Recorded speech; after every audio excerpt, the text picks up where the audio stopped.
बंदी छोड़ सतगुरु रामपाल जी परमेश्वर जी की जय हो। परमपिता परमात्मा सारी सृष्टि के रचनहार कुल मालिक असंख्य ब्रह्मांडों के स्वामी जगत गुरु तीनों लोकों में प्रवेश करके सबका धारण पोषण करने वाले राजाधिराज आत्माधार नाथों के नाथ देवों के देव महादेव सर्वेश्वर महेश्वर मृत्युंजय अजरो अमर आदि अनादि सनातनी प्रभु जगत पिता जगदीश्वर श्री श्री 1008 की उपाधि के वास्तविक अधिकारी अकाल मूर्त सौद स्वरूपी राम वासुदेव सर्वगतम परम पूजे प्रथम पूजे परम संत परम पुरुष परम धनी परम दयालु सत्य कबीर हक्का कबीर अल्लाहु कबीर अल्लाहु अकबर बाखबर अल्लाह ताला जगत के तारणहार जगत के मुक्तिदाता जगत के जगन्नाथ हारे के सहारे हिंदुओं के राम मुसलमानों के अल्लाह सिखों के वाहिगुरु ईसाइयों के मसीह दया के सागर दयानिधि करुणा के सागर करुणानिधि स्वयंभू परिभू संकट मोचन कष्टहरण मंगल करण दुख भंजन अविगत कबीर निर्विकार निर्विषम परमात्मा अलय अलेख सतगुरु आदि अनादि सतगुरु असली मर्यादा पुरुषोत्तम असली राम असली कृष्ण असली घनश्याम असली मुरारी राजाओं के राजा महाराजाओं के महाराजा शहंशाहों के शहंशाह सम्राटों के सम्राट भगवानों के भगवान अल्लाहों के अल्लाह प्रभुओं के प्रभु मसीहाओं के मसीह सच्चे वाहिगुरु बाबाओं के बाबा पीरों के पीर सेठों के सेठ जगत सेठ सावड़सा सेठ सर्वगुण संपन्न अनंत कोटि कलाओं के स्वामी अनंत कोटि ब्रह्मांडों के नायक योगियों में महायोगी ध्यानियों में महाध्यानी सिद्धों में परम सिद्ध ज्ञानियों में तत्वज्ञानी ब्रह्म ज्ञानी महाज्ञानी परम ज्ञानी सर्वश्रेष्ठ ज्ञानी विज्ञानी युवा कबीर समर्थ कबीर असमवात अमित ओझा सच्चे रहनुमा करीम अल्लाह सुभान अल्लाह दुनिया के अंतिम पैगंबर 8 सितंबर 1951 से गांव धनाना जिला सोनीपत हरियाणा भारतवर्ष की पावन भूमि पे प्रकट रियल कल्कि भगवान श्री नारायण साकार हरि श्री बाबा साहिब नूर अनंत परमात्मा सच्चे दरवेश सच्चे बाखबर संत श्रोमणी सतगुरु रामपाल जी परमेश्वर जी के चरण कमल में आप और हम सभी भाई बहनों का अनंत कोटि दंडवत प्रणाम। सत्साई भाई और बहनों, बहुत बड़ी दया बहुत बड़ी मेहर पूज्य गुरुदेव भगवान की परमेश्वर रामपाल जी की, जिनके शुभ आशीर्वाद से विशेष आशीर्वाद से आप और हम सभी आत्माओं को पवित्र पुस्तक ज्ञान गंगा में जो अद्वितीय आध्यात्मिक ज्ञान छुपा हुआ है, जो सर्व धर्मों के सर्व धर्म शास्त्रों से प्रमाणित है, हमें सुनने और समझने को मिल रहा है। यदि इस ज्ञान को अच्छे से समझ लिया जाए और इस ज्ञान दाता सतगुरु रामपाल जी से उपदेश लेकर आजीवन मर्यादा में रहकर भक्ति की जाए तो निश्चित ही हमारी आत्मा का कल्याण इसी मनुष्य जन्म में संभव है। भाई और बहनों, ये पवित्र पुस्तक ज्ञान गंगा, इसके ऊपर आज हमारा ये 15वें नंबर का वीडियो है। यदि आप पहली बार ये वीडियो देख रहे हैं तो आप जी से प्रार्थना करूँगा कि आप जी इस पुस्तक पर बन चुके अब तक के समस्त वीडियो अवश्य देखिए, विशेषकर भूमिका को अवश्य देखिएगा, क्योंकि किसी भी पुस्तक की भूमिका को पढ़े बिना उस पुस्तक में किस प्रकार का ज्ञान है हम समझ नहीं पाएंगे। और ये पुस्तक ज्ञान गंगा, इसे तो जन जन ने पढ़ना चाहिए। जिसको मानव शरीर प्राप्त है स्त्री या पुरुष का, उनके लिए तो ये पुस्तक एक प्रकार से वरदान सिद्ध हो जाएगी यदि किसी ने इस पुस्तक को रुचि लेकर धैर्य के साथ निष्पक्ष होकर पढ़ लिया और यदि इनमें लिखी बातों पर अमल कर लिया तो भाई और बहनों, कुल का मालिक कौन है, एक परमात्मा कौन है, सारी सृष्टि को रचने वाला कौन है, ब्रह्मा विष्णु महेश को बनाने वाला कौन है, दुर्गा और इस ब्रह्म को गीता ज्ञान दाता को उत्पन्न करने वाला कौन परमात्मा है, वो कैसा है, कहाँ रहता है, कैसा दिखाई देता है, कैसे मिलता है और कैसे हम उसको प्राप्त करके और जब तक इस लोक में हैं यहाँ भी आध्यात्मिक लाभ प्राप्त कर सकते हैं और कैसे शरीर छूटने के बाद उस परमेश्वर के लोक में जाकर सदा सदा के लिए सुखी हो सकते हैं। इन तमाम बातों की जानकारी ये आत्मा सदियों से तलाश कर रही है, खोज रही है, परंतु किसी भी सवाल का कोई भी जवाब नहीं मिला। कारण ये था कि हमारे जितने भी आध्यात्मिक गुरु हैं, धर्म गुरु हैं, आचार्य शंकराचार्य हैं, मुल्ला मौलवी हैं, पोप पादरी हैं, पाठी हैं, इन्हें स्वयं तत्व ज्ञान नहीं, इन्हें स्वयं सृष्टि रचना का ज्ञान नहीं, ये लोग कथा करने के अधिकारी नहीं, गुरु पद पर बैठकर किसी को उपदेश देने के अधिकारी नहीं, जिसके चलते ये लोग भगत समाज को भी अध्यात्म के नाम पर केवल झूठ ही बोलते रहे, झूठ ही परोसते रहे। तो भाइयों और बहनों, अब वो समय आ गया है, साक्षात तत्वदर्शी संत के रूप में, जगत गुरु के रूप में, सर्व सृष्टि को रचने वाले और सर्व सृष्टि वासियों का पालन पोषण करने वाले कबीर परमेश्वर धरती पर प्रकट हो चुके हैं। यदि आवश्यकता है तो थोड़ा अध्यात्म में रुचि लेकर और उनके द्वारा लिखी पवित्र पुस्तक को पढ़ने की है, उनके सत्संग सुनने की है। आज हमारा इस पवित्र पुस्तक ज्ञान गंगा के ऊपर, जिसको सतगुरु रामपाल जी ने अपने कर कमल से लिखा है, आज हमारा ये 15वें नंबर का वीडियो है। और प्रत्येक वीडियो में हमें अध्यात्म के विषय में वो अनसुनी बातें, वो अनसुनी सच्चाई सुनने और समझने को मिल रही है, जिसके लिए हम युगों युगों से तड़प रहे थे। ये आत्मा भटक रही थी, परंतु वो वस्तु हमें मिल नहीं पा रही थी। तो भाई और बहनों, आज का टॉपिक है कि वो कबीर परमात्मा चारों युगों में आते हैं, यहाँ पर तत्वदर्शी संत की भूमिका करते हैं। आप और हम आत्माओं को अपने तत्व ज्ञान से समझाकर सतलोक ले जाने का प्रयास करते हैं। और जो जो आत्माएं तत्वदर्शी संत रूप में आए हुए कबीर परमेश्वर की शरण ग्रहण करके आजीवन मर्यादा में रहकर भक्ति करती रहती हैं, अंत समय में परमेश्वर उनको अपने साथ अपने निज लोक सतलोक ले जाते हैं। तो सतयुग में कबीर परमेश्वर जी सत सुकृत ऋषि के नाम से प्रकट हुए और किस प्रकार से उन्होंने मनु जैसे विद्वानों को भी, जो लोक वेद के आधार से विद्वान सिद्ध थे, कबीर परमेश्वर जी ने उनको भी वेदों का वास्तविक ज्ञान समझाने का प्रयास किया, सृष्टि रचना से परिचित करवाने का प्रयास किया। लेकिन मान बढ़ाई और अहंकार के चलते मनु जी ने कबीर परमेश्वर जो सत सुकृत ऋषि के नाम से सतयुग में प्रकट थे, उनकी बातों पर गौर नहीं किया और परमेश्वर का नाम वामदेव रख दिया। क्योंकि परमेश्वर जो सत ज्ञान यहाँ बता रहे थे वो यहाँ के चारों वेदों में नहीं है, 21 ब्रह्मांड की सृष्टि में किसी को भी पूरी जानकारी नहीं है, इसलिए उस ज्ञान को पहले कभी नहीं सुना था, इसलिए वो ज्ञान अटपटा लगा और परमेश्वर का नाम वामदेव रख दिया, यानी उल्टा ज्ञान प्रचार करने वाला। लेकिन भाई और बहनों, हम सब उस परमेश्वर की आत्मा है, चाहे ब्रह्मा विष्णु महेश हो, चाहे मनु जी हो, चाहे कोई भी धर्मगुरु हो, चाहे आम इंसान हो, या चाहे 184 योनियों में अपना कर्म भोग रहे जीव जंतु पशु पक्षी हों।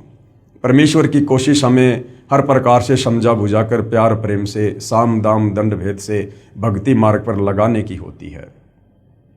तो सतयुग में कबीर परमेश्वर किस प्रकार से प्रकट हुए, क्या क्या उन्होंने लीलाओं को जन्म दिया, आप और हमने पिछले वीडियो में देखा। आज के वीडियो में हम देखेंगे कि वही कबीर परमेश्वर फिर त्रेता युग में मुनिंदर ऋषि के नाम से प्रकट होते हैं और किस प्रकार से परमेश्वर भिन्न भिन्न लीलाओं को जन्म देते हैं, आप और हमें अध्यात्म समझाते हैं। उससे पहले भाई और बहनों, हमें सृष्टि रचना का ज्ञान होना बहुत जरूरी है, क्योंकि सृष्टि रचना को समझे बिना हम किसी भी धर्म के किसी भी पवित्र सदग्रंथ को नहीं समझ सकते हैं। क्योंकि सृष्टि रचना भक्ति मार्ग में मास्टर की का काम करती है। जिस प्रकार एक मास्टर चाबी होती है, वो किसी भी प्रकार के ताले को खोल देती है, उसी प्रकार अध्यात्म की जो मास्टर की है वो सृष्टि रचना है कि परमेश्वर कौन है, कैसा है, कहाँ रहता है, कैसे उन्होंने सर्व ब्रह्मांडों की उत्पत्ति की, कैसे सूर्य चांद सितारे ग्रह नक्षत्र बनाए, कैसे ब्रह्मा विष्णु महेश की उत्पत्ति हुई, दुर्गा कौन है, दुर्गा का पति कौन है, ब्रह्मा विष्णु महेश के माता पिता कौन हैं, ये काल कौन है जिसको गीता में ब्रह्म कहा गया है, ये निराकार बनकर क्यों रहता है जबकि ये आकार में है, साकार है, मनुष्य दृश्य है, ये सबके सामने क्यों नहीं आता है। इन तमाम प्रकार के सवालों के जवाब, फिर आप और हम क्यों जन्म रहे हैं, क्यों मर रहे हैं, क्यों गधे कुत्ते सुअर बन रहे हैं, क्यों हमारी आंखों के सामने परिवार का परिवार तबाह हो जाता है। कोई नहीं चाहता कि मैं मरूं, मैं बूढ़ा हूं, लेकिन फिर भी हम मरते हैं, वृद्ध होते हैं, सारे कष्ट भोगते हैं। तो इन तमाम प्रकार के सवालों के जवाब आपको सृष्टि रचना समझने के बाद ही मिल सकते हैं, क्योंकि इन तमाम सवालों के जवाब हमारे धर्मशास्त्रों में हैं। चाहे आप मुस्लिम धर्म से हैं, हिंदू धर्म से हैं, सिख या ईसाई धर्म से हैं, उन धर्मों की पवित्र पुस्तकों में, ग्रंथों में इन तमाम सवालों के जवाब छुपे हुए हैं। लेकिन उनको समझने के लिए आपने पहले सृष्टि रचना को समझना पड़ेगा। तो भाइयों और बहनों, सतगुरु रामपाल जी ने अपने सत्संगों में बारंबार हमें सृष्टि रचना सुनाई है। इस पवित्र पुस्तक ज्ञान गंगा में भी उन्होंने सृष्टि रचना का समावेश किया है। सर्व धर्मों के धर्मशास्त्रों से फिर उस सृष्टि रचना को उन्होंने प्रमाणित किया है, जो बिल्कुल सत्य कथा है, नारायण कथा है, अमर कथा है। और इस सृष्टि रचना पर जब तक हमें विश्वास नहीं होगा, तब तक हम भक्ति मार्ग में आगे नहीं बढ़ सकते, हम अध्यात्म में सफल नहीं हो सकते। तो सृष्टि रचना को लेकर पूज्य गुरुदेव भगवान ने बताया कि सर्वप्रथम एक अनामी लोक था। उस अनामी लोक में कबीर परमात्मा स्वयं ही विराजमान थे। उस समय तक उन्होंने कोई भी आत्मा उत्पन्न नहीं की थी। उस परमेश्वर के और भी उपमात्मक नाम थे, सत्य पुरुष, शब्द स्वरूपी राम, अकाल मूरत, परम अक्षर ब्रह्म आदि आदि। उसके बाद कबीर परमेश्वर जी ने नीचे के 3 और अविनाशी लोक रचने का ख्याल किया, विचार किया, और अनामी लोक में बैठकर उस अनामी परमेश्वर ने, क्योंकि अनामी लोक में रहने के कारण कबीर परमेश्वर को अनामी पुरुष भी कहा जाता है, तो कबीर परमेश्वर जी ने अनामी लोक में बैठकर नीचे के 3 और अविनाशी लोकों की रचना की। सबसे पहले अगम लोक की रचना की, उसके बाद अलख लोक की रचना की, और फिर तीसरे नंबर पर सतलोक की रचना की। उसके बाद इन तीनों लोकों में वही कबीर परमेश्वर अपने रूप को रूपांतरण करते हुए सिंहासन पर विराजमान होते हैं। अगम लोक में विराजमान होने के कारण उस कबीर परमेश्वर को अगम पुरुष भी कहा जाता है। फिर अलख लोक में विराजमान होने के कारण उस कबीर परमेश्वर को अलख पुरुष कहा जाता है, और सत्यलोक में सिंहासन पर विराजमान होने के कारण उसी कबीर परमेश्वर को सत्य पुरुष की संज्ञा भी दी जाती है।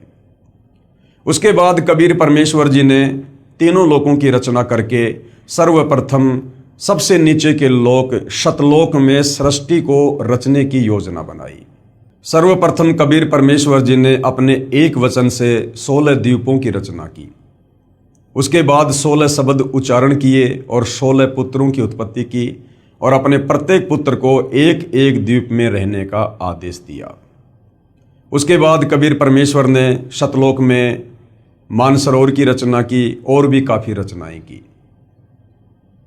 उसके बाद कबीर परमेश्वर जी ने अपने 12वें नंबर के पुत्र अचिंत से कहा कि बेटा, मैं आपको वचन शक्ति देता हूँ, शब्द शक्ति देता हूँ, आप सतलोक में कुछ रचना करो। अचिंत ने कबीर परमेश्वर से शब्द शक्ति प्राप्त करके एक अक्षर पुरुष की उत्पत्ति की सृष्टि रचना में सहयोग देने के लिए। अक्षर पुरुष सतलोक में बने मानसरोवर में जाकर सो गया, क्योंकि वहाँ पर श्वासों से शरीर नहीं चलता है, वहाँ पर नूरी शरीर है, एक तत्व का शरीर है। मानसरोवर में सो जाने के कारण और गहरी निंद्रा में होने के कारण अक्षर पुरुष कई युगों तक मानसरोवर से बाहर नहीं आया। अचिंत ने कबीर परमेश्वर से प्रार्थना की कि हे परमेश्वर, सृष्टि की रचना नहीं हो पा रही है, क्योंकि अक्षर पुरुष मानसरोवर में जाकर सो गया है और मैं उसे नहीं जगा पा रहा। तब कबीर परमेश्वर ने कहा कि बेटा, तुम सृष्टि रचना करने में सक्षम भी नहीं हो, समर्थ का काम उसी को साजे और करे तुम मूर्ख बाजे। तुम्हें एक छोटा सा ट्रेलर दिखाया गया था ताकि आगे चलकर मेरे द्वारा की जाने वाली किसी भी रचना में तुम किसी भी प्रकार से बाधक ना बनो, तुम्हें अपनी औकात का पता रहे। उसी समय कबीर परमेश्वर ने उस मानसरोवर के जल को अपने हाथ में लिया, अपनी वचन शक्ति से एक अंडा बनाया, उस अंडे में अपनी वचन शक्ति से एक आत्मा प्रवेश की और अक्षर पुरुष को जगाने के लिए अंडा मानसरोवर में छोड़ दिया। अंडा मानसरोवर में नीचे चला गया। अंडे की गड़गड़ाहट की आवाज़ से अक्षर पुरुष की निंद्रा भंग हुई। निंद्रा भंग होते ही अक्षर पुरुष ने गुस्से से अंडे की तरफ देखा और गुस्से के कारण अंडा दो भाग हो गया, यानी फूट गया। उसमें से एक आत्मा निकली जिसको ज्योति निरंजन का नाम दिया गया, क्योंकि जिस समय अंडे से वो आत्मा निकली थी उसमें तेज था, उसमें नूर था। उसी समय कबीर परमेश्वर जी ने आकाशवाणी की कि अक्सर पुरुष, आप निंद्रा में थे, आपको जगाने के लिए ये सारी क्रिया की गई है, आप दोनों मानसरोवर से बाहर आ जाओ। उसी समय दोनों आत्मा ज्योति निरंजन और अक्सर पुरुष मानसरोवर से बाहर आ जाते हैं और कबीर परमेश्वर ने कहा कि आप दोनों आत्मा, आप अचिंत के द्वीप में उसके साथ रहो। परमेश्वर की आज्ञा प्राप्त करके ज्योति निरंजन और अक्सर पुरुष दोनों अपने बड़े भाई अचिंत के द्वीप में उसके साथ रहने लगे। उसके बाद कबीर परमेश्वर जी ने सतलोक में और बहुत सारी अनंत आत्माओं की अपने वचन से उत्पत्ति की और बहुत सारी रचना की। काफ़ी समय बीत जाने के बाद ज्योति निरंजन के मन में एक खरपतवार उत्पन्न हुई कि हमारे बाकी 15 भाई एक एक द्वीप में अलग अलग रह रहे हैं और हम तीनों एक ही द्वीप में रह रहे हैं, क्यों ना परमेश्वर से अलग से राज्य प्राप्त किया जाए। उसके लिए इस ज्योति निरंजन ने सतलोक में एक पैर पर खड़ा होकर तप करना शुरू कर दिया। कबीर परमेश्वर ने पूछा कि भाई ज्योति निरंजन, आप ये तप क्यों कर रहे हो, हट क्यों कर रहे हो?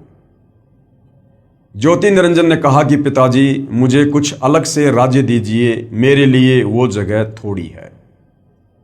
और जिस समय भाई और बहनों ये ज्योति निरंजन सतलोक में एक पैर पर खड़ा होकर तप कर रहा था, उस समय आज आप और हम जितनी भी आत्माएं इस मृत लोक में, इस 21 ब्रह्मांड में, ब्रह्मा विष्णु महेश से लेकर आप और हम जैसे आम इंसान, 184 योनियों के जलचर, थलचर, नभचर जितने भी प्राणी हैं, गंदी नाली के कीड़े से लेकर ब्रह्मा विष्णु महेश तक, जो आज हम यहाँ पर दुख भोग रहे हैं, नरक भोग रहे हैं, जन्म और मरण के रोग में हैं, 184 योनियों का कष्ट भोग रहे हैं, हम सभी आत्माएं उस समय तप कर रहे उस ज्योति निरंजन के ऊपर आसक्त हो गए।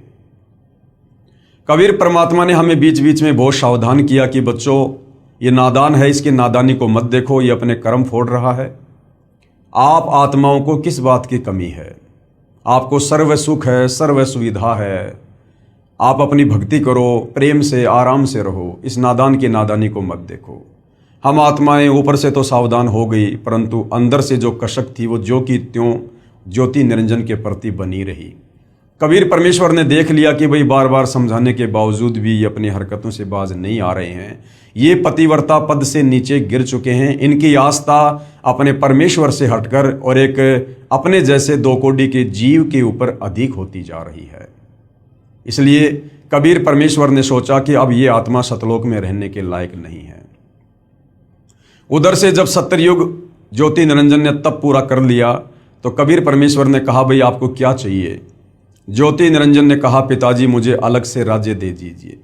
कबीर परमेश्वर ने उसके 70 युग के तप के बदले उसे सतलोक में 21 ब्रह्मांड दे दिए, जैसे कोई सेठ साहूकार पिता अपने बच्चे को 21 प्लाट दे देता है। उन 21 ब्रह्मांडों को प्राप्त करके ज्योति निरंजन फूला नहीं समाया और अपने उन ब्रह्मांडों में सैर करने लगा, घूमने फिरने लगा। काफ़ी समय बाद उसके मन में आया कि खाली प्लाटों का क्या करूँगा, इसमें कुछ रचना भी होनी चाहिए।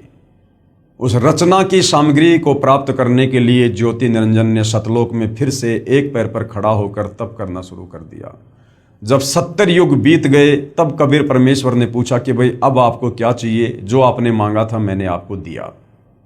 ज्योति निरंजन ने कहा कि पिताजी मुझे कुछ रचना रचने की सामग्री दे दीजिए ताकि मैं कुछ कंस्ट्रक्शन अपने ब्रह्मांडों में कर सकूं। उस समय ये 5 तत्व और 3 गुण ये कबीर परमेश्वर के सबसे बड़े पुत्र कूरम के मुकुट में सूक्ष्म रूप में बीज रूप में थे।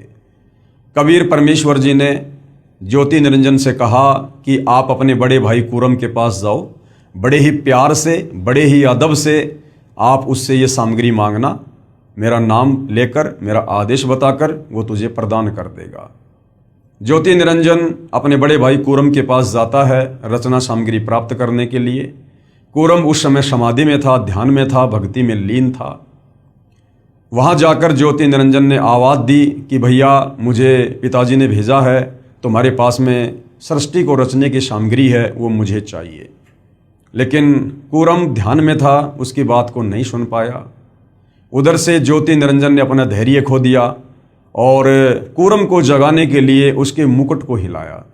जैसे ही कूरम के मुकुट को हिलाया, उसमें से 3 गुण निकले, रजगुण, सतगुण और तमगुण।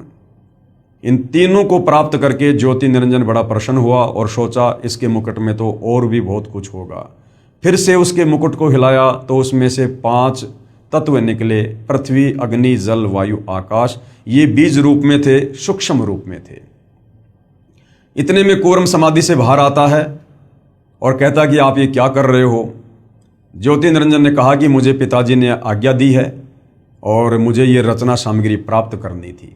तो कूरम ने कहा कि ये तो बहुत कीमती वस्तु है और मुझे सत्य पुरुष ने दी है, मुझे पिताजी ने दी है, कबीर परमेश्वर ने दी है और उनकी आज्ञा के बिना मैं ये किसी और को नहीं दे सकता। आप थोड़ा सा धैर्य धारण करो, मैं अभी पिताजी से आज्ञा प्राप्त करता हूँ। लेकिन काल ने एक नहीं सुनी और उसी समय वहाँ से वो निकल लिया। कूरम थोड़ा नाराज हुआ और परमेश्वर जी को सारी बात ध्यान के माध्यम से बताई। उसी समय कबीर परमेश्वर जी ने कहा कि बेटा, छोटे गलती किया करते हैं, बड़े माफ़ किया करते हैं। वो नादान है और उसके लोक में कभी भी शांति नहीं रहेगी। घर घर में लड़ाई झगड़ा, मन मुटाव, छल कपट इसी प्रकार से रहेगा। कूरम शांत हो गया। ज्योति निरंजन सारी रचना की सामग्री को प्राप्त करके अपने 21 ब्रह्मांडों में आता है और काफ़ी कुछ रचना करता है। हम सभी नादान आत्माएं उसके ऊपर कुर्बान हो चुकी थी, पतिव्रता पद से नीचे गिर चुकी थी। कुछ समय बाद ज्योति निरंजन ने देखा कि मैंने बहुत सारा निर्माण कार्य भी कर लिया है, लेकिन मेरे अकेले का मन नहीं लग रहा, कुछ आत्मा हो तो बात बने। ये सोचकर ज्योति निरंजन ने फिर से सतलोक में 64 युग तप किया। 64 युग तप करने के बाद कबीर परमेश्वर जी ने कहा कि भाई ज्योति निरंजन, आपको जो चाहिए था वो मिल गया, अब और क्या चाहिए, आप ये क्यों हट कर रहे हो। ज्योति निरंजन ने कहा, पिताजी मुझे कुछ आत्मा दे दो, मेरा अकेले का मन नहीं लगता। कबीर परमेश्वर ने कहा कि बेटा, तेरे तप के बदले अगर तुझे और ब्रह्मांड चाहिए तो मैं दे सकता हूँ, परंतु ये मेरे बच्चे हैं, मेरी आत्मा हैं, ये मेरे वचन से, मेरे शब्द से, मेरे शरीर से उत्पन्न हैं, इनको मैं किसी भी कीमत पर नहीं दे सकता हूँ। हाँ, यदि कोई तेरे साथ स्वेच्छा से जाना चाहे तो मैं आज्ञा दे सकता हूँ। कबीर परमेश्वर को पता था कि इन सब की आस्था इस ज्योति निरंजन में ज़्यादा हो चुकी है, अब ये सतलोक में रहने के योग्य नहीं है। और ये ज्योति निरंजन भी हमें बार बार कहा करता था कि मैंने पिताजी से ऐसे ऐसे 21 ब्रह्मांड प्राप्त कर लिए हैं, मैंने बहुत ही बढ़िया वहाँ पर रचना की है, हम वहाँ पर मौज किया करेंगे, सुख भोगा करेंगे, क्या तुम मेरे साथ चलोगे। हम कहा करते थे कि भाई अवश्य चलेंगे यदि पिताजी आज्ञा दे दें। तो ज्योति निरंजन ने कहा कि पिताजी, कुछ आत्माएं हैं जो मेरे साथ जाना चाहती हैं। परमेश्वर ने कहा ठीक है भाई, मेरे सामने स्वीकृति दिलवा दे, मैं उनको भेज दूंगा। ज्योति निरंजन और कबीर परमेश्वर हम सभी आत्माओं के पास आते हैं और परमेश्वर जी कहते हैं कि भाई कौन कौन हंस आत्मा है जो इस ज्योति निरंजन के साथ इसके 21 ब्रह्मांडों में जाना चाहती है। चारों तरफ सन्नाटा छा गया, किसी की बोलने की हिम्मत नहीं हुई। तो कबीर परमेश्वर ने कहा, भाई ज्योति निरंजन, आप तो कह रहे थे कि कुछ आत्माएं मेरे साथ जाना चाहती हैं, यहाँ तो कोई कुछ नहीं बोल रहा। इतने में एक आत्मा ने सर्वप्रथम हाथ खड़ा किया और कहा, पिताजी मैं जाना चाहता हूँ। उस आत्मा की देखा देखी फिर असंख्य आत्माओं ने हाथ खड़े कर दिए कि कहीं सारी लूट, सारी मौज 21 ब्रह्मांडों में ये अकेला ही ना लूट ले। असंख्य आत्माओं ने हाथ खड़े कर दिए। कबीर परमेश्वर ने कहा, ठीक है भाई ज्योति निरंजन, आप अपने 21 ब्रह्मांडों में जाइएगा, मैं इन तमाम आत्माओं को तुम्हारे पास अपने हिसाब से भेज दूंगा। ज्योति निरंजन अपने 21 ब्रह्मांडों में चला जाता है। पीछे से कबीर परमेश्वर ने सर्वप्रथम जिस हंस आत्मा ने काल के साथ जाने के लिए हाथ खड़ा किया था, उसकी एक युवा लड़की बनाया, सुंदर लड़की बनाया। और हम जितनी भी आत्माएं थी, तमाम आत्माओं को परमेश्वर जी ने सूक्ष्म रूप में उस लड़की के अंतःकरण में डाल दिया, जिसका नाम उन्होंने अष्टंगी रखा, आस्ट्रा रखा, आदि माया रखा, जिसको आगे चलकर दुर्गा भी कहा गया। वही शेरा वाली माता दुर्गा। हम सभी आत्माओं को दुर्गा के अंतःकरण में सूक्ष्म रूप में डाल दिया और कहा, बेटी मैंने तुझे सब शक्ति दे दी है, जितनी आत्मा ज्योति निरंजन कहेगा तू उत्पन्न कर सकती है। उस समय उस आदि माया दुर्गा को जो है वो प्रजनन इंद्री नहीं थी, क्योंकि सतलोक में किसी को भी प्रजनन इंद्री नहीं है।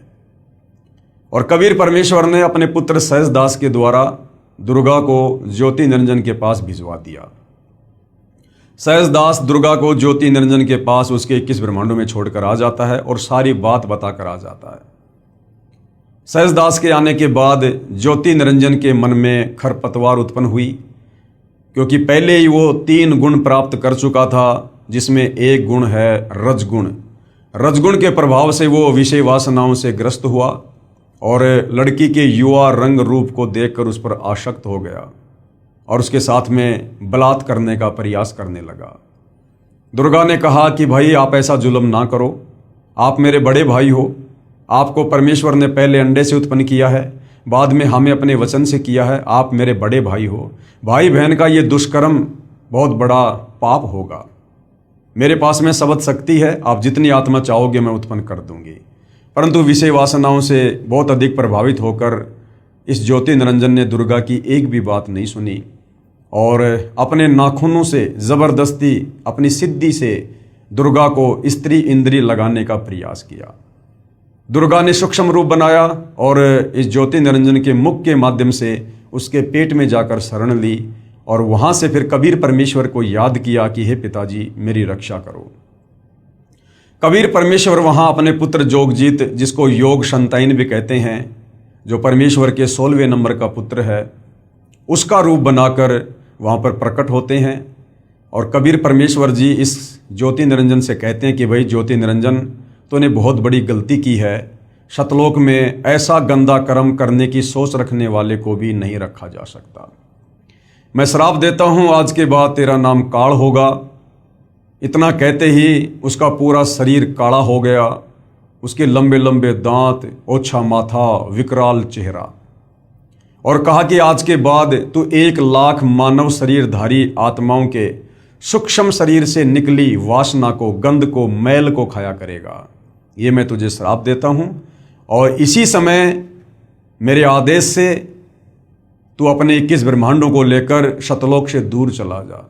उसी समय विमान की तरह 21 ब्रह्मांड चल पड़े और सतलोक से 16 शंख कोश की दूरी पर आकर परमेश्वर की वचन शक्ति से, वैज्ञानिक जिसको गुरुत्वाकर्षण शक्ति कहते हैं, स्थिर हो गए और ये 5 तत्व, 3 गुण अपनी अपनी जगह पर स्थिर हो गए।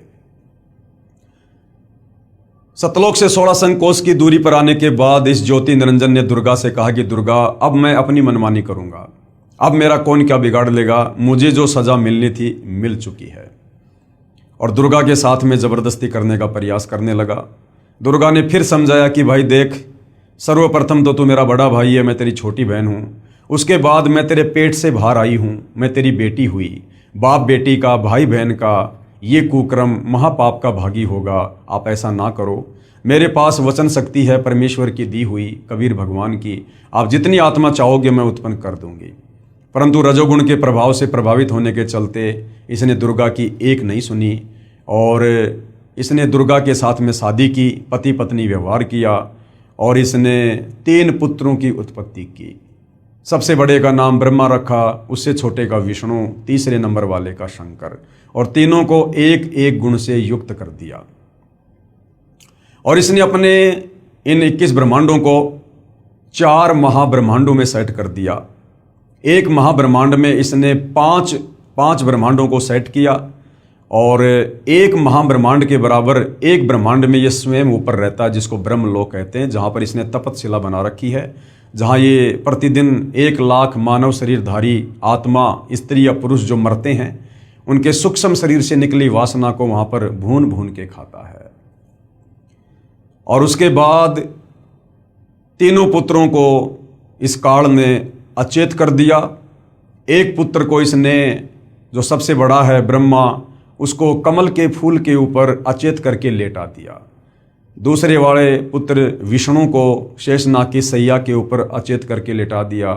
तीसरे नंबर के पुत्र शिव जी को, शंकर को इसने कैलाश पर्वत पर अचेत करके बैठा दिया और दुर्गा से कहा कि दुर्गा, तुम इनकी अचेत अवस्था में तुम इनकी परवरिश करो और मेरे आदेश से तुम इनको चेतना में लाना। उसके बाद इस काल ने दुर्गा से कहा कि दुर्गा, 3 पुत्रों की उत्पत्ति हो चुकी है, तीनों पुत्र एक एक गुण युक्त हो चुके हैं।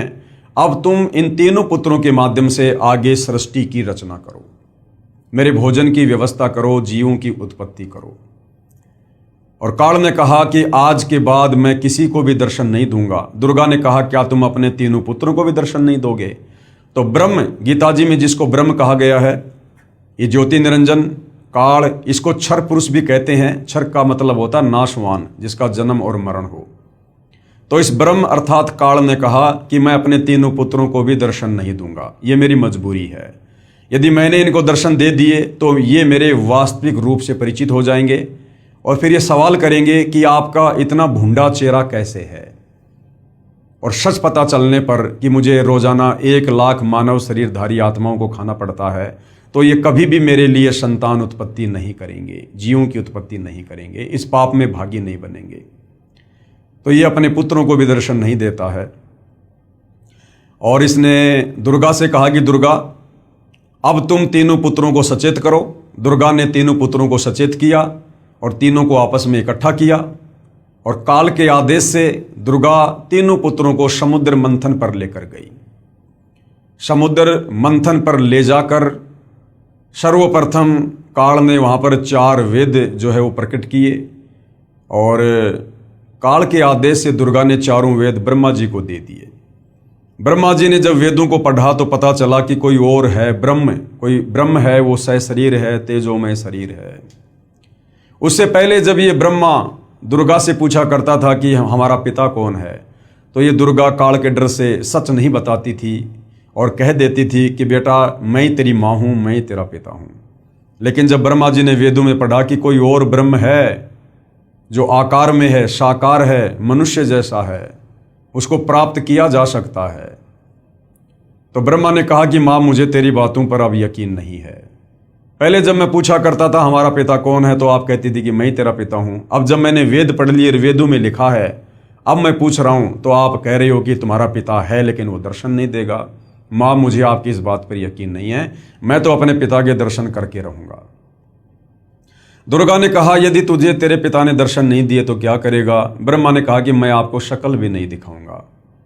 ये कहकर ब्रह्मा जी उत्तर दिशा की तरफ अपने पिता के दर्शन करने के लिए समाधि लगाने के लिए चले गए। ब्रह्मा जी ने 4 युगों तक समाधि लगाई लेकिन काल ने दर्शन नहीं दिए। उधर से काल ने आकाशवाणी की कि दुर्गा, सृष्टि की रचना क्यों नहीं हो रही, जीवों की उत्पत्ति क्यों नहीं हो रही है? तुझे पता है ना मुझे 1 लाख मानव शरीरधारी आत्माओं को खाने का श्राप लगा हुआ है। दुर्गा ने कहा कि सृष्टि की रचना कैसे हो? आपका बड़ा बेटा ब्रह्मा आपकी खोज करने के लिए, दर्शन करने के लिए गया हुआ है, समाधि लगा के बैठा है। काल ने कहा दुर्गा उस तक सूचना पहुंचाओ कि मैं उसको दर्शन नहीं दूंगा। दुर्गा ने अपनी सबद शक्ति से एक लड़की उत्पन्न की जिसका नाम गायत्री रखा और कहा बेटी किसी भी तरह से अपने बड़े भाई ब्रह्मा जी को लेकर आ। गायत्री जाती है और देखती है कि ब्रह्मा तो समाधि लगाकर बैठा है। गायत्री ने ध्यान अवस्था में दुर्गा से बात की तो दुर्गा ने कहा कि आप इसके चरण स्पर्श करो, इसकी समाधि टूट जाएगी। गायत्री ने वैसा ही किया, ब्रह्मा जी के चरण स्पर्श किए, ब्रह्मा जी का ध्यान भंग हुआ। ध्यान भंग होते ही ब्रह्मा जी ने क्रोध से कहा कि तू कौन कुलटा है, कुलक्षणा है, जिसने मेरा ध्यान भंग कर दिया, मेरी समाधि तोड़ दी, मैं तुझे श्राप दूंगा। गायत्री ने कहा भाई श्राप बाद में देना, पहले मेरी बात सुन ले, मुझे माता दुर्गा ने भेजा है, आपके बिना सृष्टि नहीं रची जा रही है और आपको मेरे साथ चलना है। ब्रह्मा ने कहा गायत्री मैं कैसे चलूं? मैं माता से कहकर आया था कि जब तक मुझे पिताजी दर्शन नहीं देंगे मैं आपको शक्ल भी नहीं दिखाऊंगा और मुझे पिताजी के दर्शन नहीं हुए। ब्रह्मा ने कहा कि गायत्री अगर तू मेरी झूठी गवाही दे कि मेरे सामने ब्रह्मा को ब्रह्म ने दर्शन दिए हैं तो मैं चल सकता हूं। गायत्री ने कहा भाई मैं झूठी गवाही क्यों दूं? लेकिन गायत्री की मजबूरी थी, दुर्गा का आदेश था, ब्रह्मा को लेकर जाना था। तो गायत्री ने सोचा कि कहीं मैं झूठी गवाही दे दूं, कल को सच्चाई का पता चले, मेरी अकेले की पिटाई हो जाए, मुझे दंड मिले। तो गायत्री ने कहा कि मैं झूठी गवाही दे सकती हूँ, लेकिन ये मेरी एक शर्त है, यदि आप मेरे साथ शारीरिक संबंध बनाओ, रति क्रिया करो, तो मैं आपकी गवाही दूँ। ब्रह्मा ने गायत्री के साथ में शारीरिक संबंध बनाए। उसके बाद गायत्री ने सोचा क्यों ना एक और गवाह तैयार किया जाए ताकि बात में कुछ दम हो। गायत्री ने अपनी शब्द शक्ति से एक लड़की उत्पन्न की जिसका नाम पोहपति रखा और पोहपति से कहा कि तुम ऐसे ऐसे हमारी गवाही दो। पोहपति ने भी यही सोचा कि मैं झूठी गवाही दे दूं, ये कल को बच जाएं और मैं दोषी हो जाऊं। तो पोहपति ने भी वही शर्त रखी, यदि ब्रह्मा मेरे साथ में शारीरिक संबंध बनाए तो मैं गवाही दे सकती हूं। ब्रह्मा की मजबूरी, गायत्री की मजबूरी, ब्रह्मा ने पोहपति के साथ वही कर्म किया, शारीरिक संबंध बनाए और तीनों माता दुर्गा के पास में आ जाते हैं। दुर्गा कहती है, बेटा तुझे तेरे पिता ब्रह्म ने दर्शन दिए। ब्रह्मा जी ने कहा कि माता जी मुझे दर्शन हुए हैं। दुर्गा ने कहा कि मैं कैसे यकीन करूं, कोई गवाह पेश करो। ब्रह्मा जी ने कहा कि ये दोनों लड़कियां हैं, इन दोनों के सामने दर्शन दिए। दुर्गा ने उन दोनों से पूछा तो दोनों ने स्वीकृति दे दी कि हमारे सामने पिताजी ने दर्शन दिए हैं। उधर से दुर्गा ने सोचा कि ये काल मुझे तो कह रहा था कि मैं कभी किसी को दर्शन नहीं दूंगा, ये कह रहे हैं कि मुझे दर्शन दिए हैं। दुर्गा थोड़ा नाराज हुई और उसने ध्यान लगाया। उधर से काल ने आकाशवाणी की कि दुर्गा ये तीनों झूठ बोल रहे हैं, मैंने किसी को कोई दर्शन नहीं दिए हैं। दुर्गा नाराज होकर आई और कहा कि भाई तुम्हारे पिता ने आकाशवाणी की है, उन्होंने तुम्हें दर्शन नहीं दिए, तुम झूठ बोल रहे हो। इतना सुनकर ब्रह्मा जी हंसने लगे और कहने लगे, माता जी मैं क्या करता, मेरी मजबूरी थी, पिताजी ने दर्शन दिए नहीं। मैं आपसे प्रतिज्ञा करके गया था कि यदि पिताजी दर्शन नहीं देंगे मैं आपको शक्ल नहीं दिखाऊंगा, इसलिए झूठ बोलना पड़ा। उसी समय दुर्गा ने काल प्रेरणा से गुस्से में आकर अपने बड़े बेटे ब्रह्मा को श्राप दे दिया कि जग में तेरी पूजा नहीं होगी और तेरे वंशज भी तेरे जैसे झूठे होंगे, पाखंडी होंगे। ब्रह्मा जी के वंशज हैं धर्मगुरु, आचार्य, शंकराचार्य, विद्वान लोग हर धर्म के, और आज ये लोग वही कर रहे हैं जैसा श्राप दुर्गा ने ब्रह्मा को दिया था कि लोगों को ठगना, झूठ बोलना, धर्म कर्म के नाम पर पाखंड करना, मिथ्या प्रचार करना, ये तेरे वंशज करेंगे। और आज ब्रह्मा के वंशज धर्मगुरु वही कर रहे हैं, शास्त्रों के विरुद्ध ज्ञान ही समाज को दे रहे हैं। इतना सुनकर ब्रह्मा जी बेहोश हो गए और दुर्गा ने फिर गायत्री को श्राप दिया जिसने झूठी गवाही दी थी कि तू मृत लोक में यानी पृथ्वी लोक पर गाय बनेगी और तेरे कई कई सांड जो है वो पति होंगे। उसके बाद पोहपति को श्राप दिया कि तू मृत लोक में पृथ्वी लोक पर गंदगी में पैदा होने वाला पौधा बनेगी, तेरा नाम केवड़ा केतकी होगा और तेरे फूल किसी भी पूजा आदि में शुभ कार्यों में काम नहीं आएंगे। हरियाणा में केवड़ा केतकी को कुशोंदी कहते हैं, जिसके फूल किसी काम नहीं आते। उसके बाद दुर्गा ने अपने दूसरे पुत्र विष्णु से कहा कि बेटा तू भी अपने पिता के दर्शन करने का प्रयास कर ले, कहीं बाद में जाके फिर बाधा उत्पन्न करे।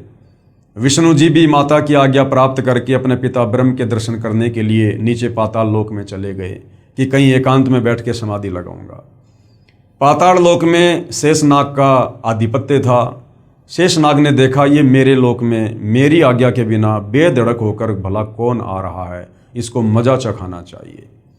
शेषनाग ने अपने 1000 फणों से जहर की फुंकार छोड़ दी और श्री विष्णु जी का रंग नीला हो गया, ब्लैक हो गया। विष्णु जी ने सोचा कि मैंने इसको कुछ कहा नहीं, कुछ बिगाड़ा नहीं और बेवजह इसने मेरे साथ ऐसा व्यवहार किया है, मेरा शरीर बिगाड़ दिया, मैं अभी इसको मजा चखाता हूँ। जैसे ही विष्णु आगे बढ़े उधर से काल ने आकाशवाणी की कि बेटा विष्णु अभी तू इसको कुछ मत बोल, इसका बदला मैं तुझे द्वापर युग में दूंगा, जब तू श्री कृष्ण रूप में जाएगा अवतार धारण करके। उस समय ये कालीदय में कालिया नाम का नाग होगा कालिंद्री में, उस समय तू अपना बदला लेना और अपनी माँ को जाके सच सच बता दे, अगर तूने झूठ बोला तो तेरी हाल भी वही होगा जो ब्रह्मा का हुआ। विष्णु वापस चला जाता है अपनी माता के पूछने पर कि बेटा तुझे तेरे पिता ने दर्शन दिए, तो विष्णु जी ने सच सच कह दिया कि माता जी मुझे दर्शन नहीं हुए। दुर्गा बड़ी प्रसन्न हुई और विष्णु जी को आशीर्वाद दिया कि बेटा तू सत्यवादी होगा, जगत में तेरी पूजा होगी। उसके बाद दुर्गा अपने तीसरे नंबर के पुत्र शिव जी के पास जाती है और कहती है कि बेटा तू भी अपने पिता के दर्शन करके देख ले, तेरे दोनों भाइयों को तो तेरे पिता ने दर्शन दिए नहीं। इस मामले में शंकर जी बड़े होशियार निकले। शंकर जी ने कहा कि माता जी, जब मेरे दोनों बड़े भाइयों को पिता ने दर्शन नहीं दिए तो मेरा तो दर्शन के लिए प्रयास करना ही व्यर्थ है। लेकिन माता जी मेरे ऊपर एक दया कर दो, मुझे अमर बना दो, मैं मृत्युंजय हो जाऊं, मैं कभी ना मरूं। क्योंकि सतलोक में हम मरा नहीं करते थे, मृत्युंजय थे, अविनाशी थे, अजरो अमर थे। तो दुर्गा ने कहा कि बेटा इस 21 ब्रह्मांड में तो ऐसा कोई भी नहीं है जो जन्म लेगा और मरेगा नहीं। बेटा ये मेरे वश से बाहर की बात है। हाँ मैं ये कर सकती हूँ, तुझे एक विधि बता सकती हूँ ध्यान लगाने की, समाधि लगाने की, जिससे तेरी उम्र तेरे भाइयों से बड़ी हो जाएगी। बोला माँ वही उपकार कर दो। दुर्गा ने उसको 10वें द्वार में श्वासों को रोककर ध्यान लगाने की विधि बताई, क्योंकि हमारा शरीर श्वासों पर टिका हुआ है। जितनी श्वासें हम उतने ही जीवित रहते हैं। तो शंकर जी हम देखते हैं ज़्यादातर समाधि में रहते हैं, 10वें द्वार में जाकर और अपनी श्वासों को रोककर ध्यान लगाते हैं, जिस कारण से इनकी लंबी उम्र है। कंप्लीट प्रोसीजर होने के बाद काल ने दुर्गा से कहा कि दुर्गा अब इन तीनों को एक बार फिर से समुद्र मंथन पर लेकर जा और जो जो वस्तु इनको निकले आप इनको दो, आप इनकी शादी करो। दुर्गा अपने तीनों पुत्रों को लेकर समुद्र मंथन पर जाती है। समुद्र मंथन होता है और वहाँ पर दुर्गा स्वयं जल के अंदर छुप जाती है और अपने 3 रूप धारण करती है। समुद्र मंथन होने के बाद में दुर्गा पूछती है कि बच्चों पहले क्या वस्तु निकली? तो ब्रह्मा जी ने कहा कि ये 3 लड़कियां निकली हैं। सबसे पहले ये वाली लड़की निकली है। दुर्गा ने उसका नाम सावित्री रखा और कहा कि आज से ब्रह्मा ये तेरी पत्नी होगी और तुम अपने लोक में जाकर और खुशी खुशी रहो। दूसरे नंबर पर जो लड़की निकली उसका नाम सावित्री रखा और विष्णु जी से शादी कर दी और विष्णु लोक में भेज दिया। तीसरे नंबर पर जो लड़की निकली थी उसका नाम उमा रखा, पार्वती शंकर जी से शादी कर दी और कहा बेटा जाओ। उधर से काल ने पहले ही तीनों को एक एक गुण से युक्त कर दिया था, रजगुण ब्रह्मा, शतगुण विष्णु और तमगुण शंकर। और उसके बाद में ये नीचे की सृष्टि शुरू हो जाती है, जीवों की उत्पत्ति का कार्य शुरू हो जाता है। प्रतिदिन 1.25 लाख ये दुर्गा उत्पन्न करती है और 1 लाख प्रतिदिन शंकर जी जीवों को मार मार के संहार करके किसी भी प्रकार से लड़ाई झगड़े में, मनमुटाव में, एक्सीडेंट में, युद्ध में अपने पिता काल का भोजन तैयार करता है। इस प्रकार से भाइयों और बहनों ये 21 ब्रह्मांड वाली सृष्टि इस काल की, ज्योति निरंजन की, क्षर पुरुष की यहाँ पर चल रही है। यानी आप और हमें समझ में आ जाना चाहिए कि हम यहाँ पर केवल जेल भोग रहे हैं, क्योंकि जो गलती हमने सतलोक में अपने पिताजी के साथ की थी, पतिव्रता पद से नीचे गिर के काल पे आसक्ति करके, हम उसकी सजा भोगने के लिए यहाँ पर आए हुए हैं। अन्यथा ये हमारा कोई ससुराल नहीं है। और हम जन्म मरण के चक्कर में 184 योनियों में कष्ट भोग रहे, कभी नरक में कष्ट भोग रहे, तपतशिला पर काल हमें भून भून के खाता है। असहनीय पीड़ाओं का सामना करना पड़ता है। और ये काल यहाँ कोई बिजनेस करने नहीं आया है। इसने सतलोक में जो तप करके गलती की और दुर्गा के साथ जिस प्रकार से दुर्व्यवहार करने का प्रयास किया उस सच्चे लोक में, उसकी सजा इसने पाई। और यहाँ पर प्रतिदिन 1 लाख मानव शरीरधारी आत्माओं के सूक्ष्म शरीर से निकली गंध को, मैल को ये खाता है। उसके लिए ये यहाँ पर अपने तीनों पुत्रों के द्वारा दुर्गा के माध्यम से जीवों की उत्पत्ति करवाता है और उनका संहार करवाता है। और विष्णु के माध्यम से सबको मोह ममता में बांध के स्थिति को बना के रखता है। तो इस प्रकार से भाइयों और बहनों इस काल की ये सृष्टि यहाँ पर चल रही है। उसके बाद सतलोक में जो अक्षर पुरुष था, जो अक्षर पुरुष उस ज्योति निरंजन और अचिंत के साथ एक द्वीप में रहा करता था, अक्षर पुरुष के मन में आया कि क्षर पुरुष यहां से जा चुका है, ज्योति निरंजन यहां से जा चुका है 21 ब्रह्मांड लेके, और वो तो बहुत ज्यादा मौज मस्ती कर रहा होगा, बड़े सुख भोग रहा होगा, बड़े आनंद में होंगे लोग जो उसके साथ गए हैं। ये सोचकर अक्षर पुरुष ने भी सतलोक में जो भक्ति करते हैं, सार नाम का जाप करते हैं, सार नाम का जाप भी किया और साथ में चिंतित रहने लगा, व्याकुल रहने लगा अपने साथी ज्योति निरंजन की याद में।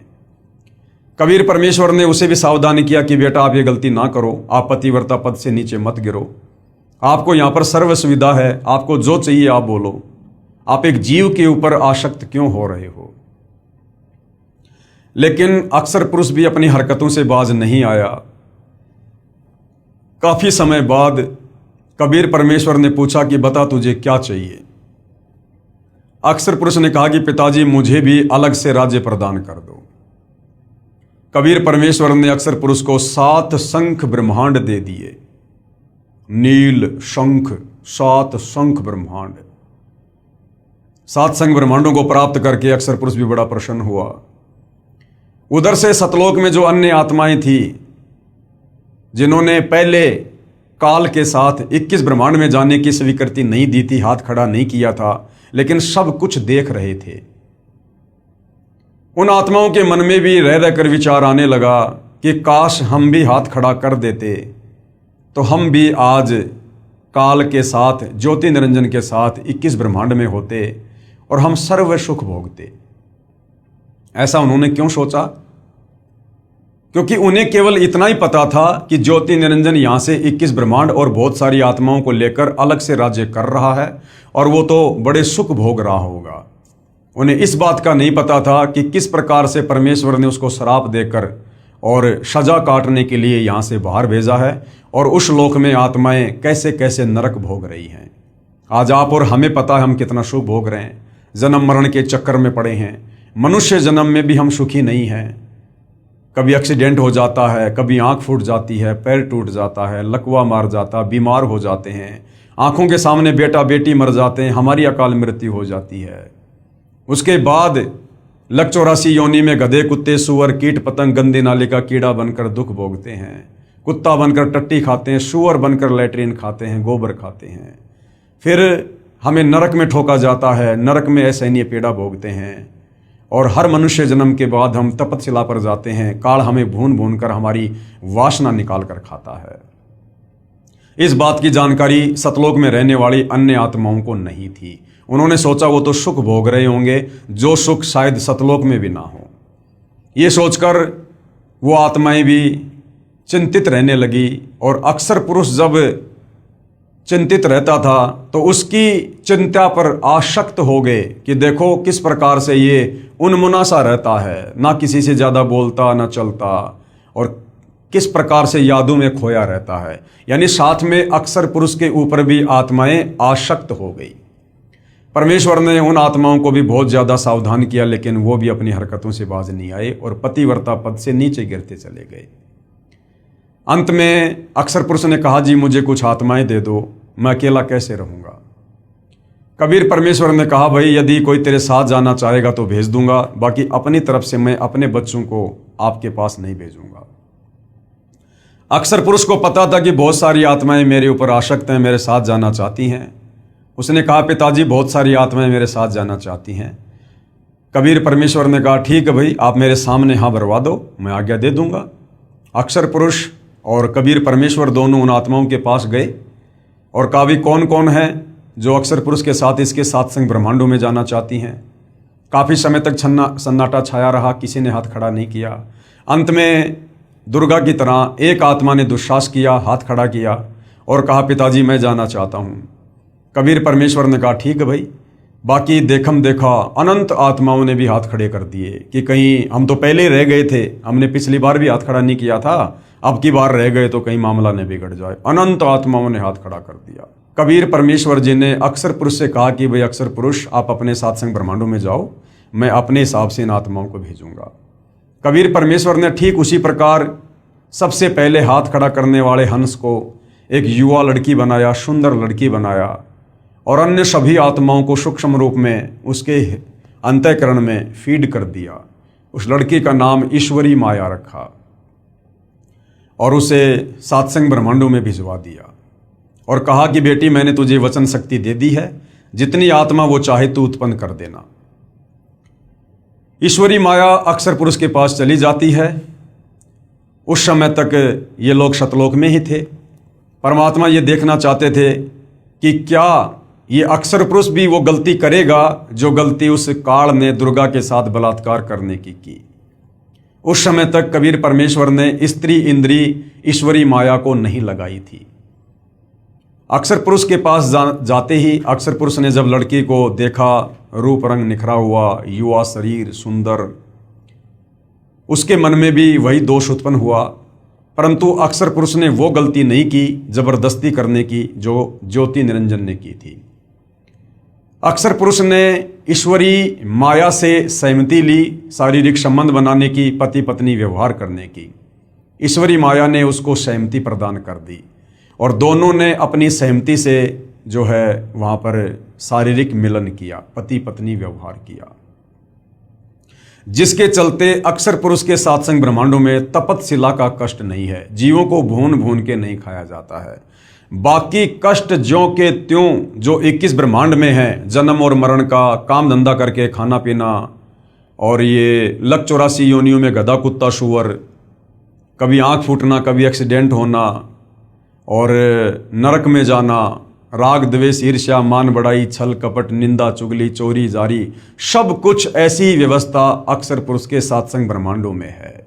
केवल तपतशिला का कष्ट नहीं है, ये आत्माओं को खाता नहीं है, क्योंकि इसने वो गलती नहीं करी जो गलती काल ने दुर्गा के साथ सतलोक में जबरदस्ती करके की थी। तो इस प्रकार से कबीर परमेश्वर ने सतलोक के ही एक कोने में अलग से और सात्संग ब्रह्मांडों को बांध कर रख दिया। अपनी मर्जी से वापस सतलोक में ना तो अक्सर पुरुष आ सकता, ना ईश्वरी माया आ सकती, और ना वो तमाम आत्माएं जो उसके सात्संग ब्रह्मांडों में है।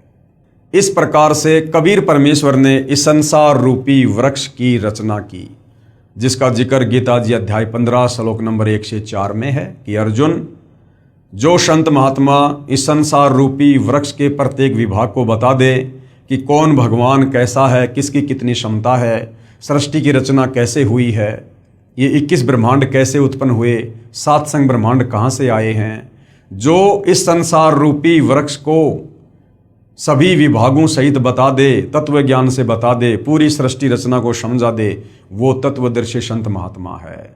उसकी शरण में जाकर भक्ति करने से आप मेरे यानी काल के 21 ब्रह्मांडों से मुक्त होकर वापस सतलोक जा सकते हो।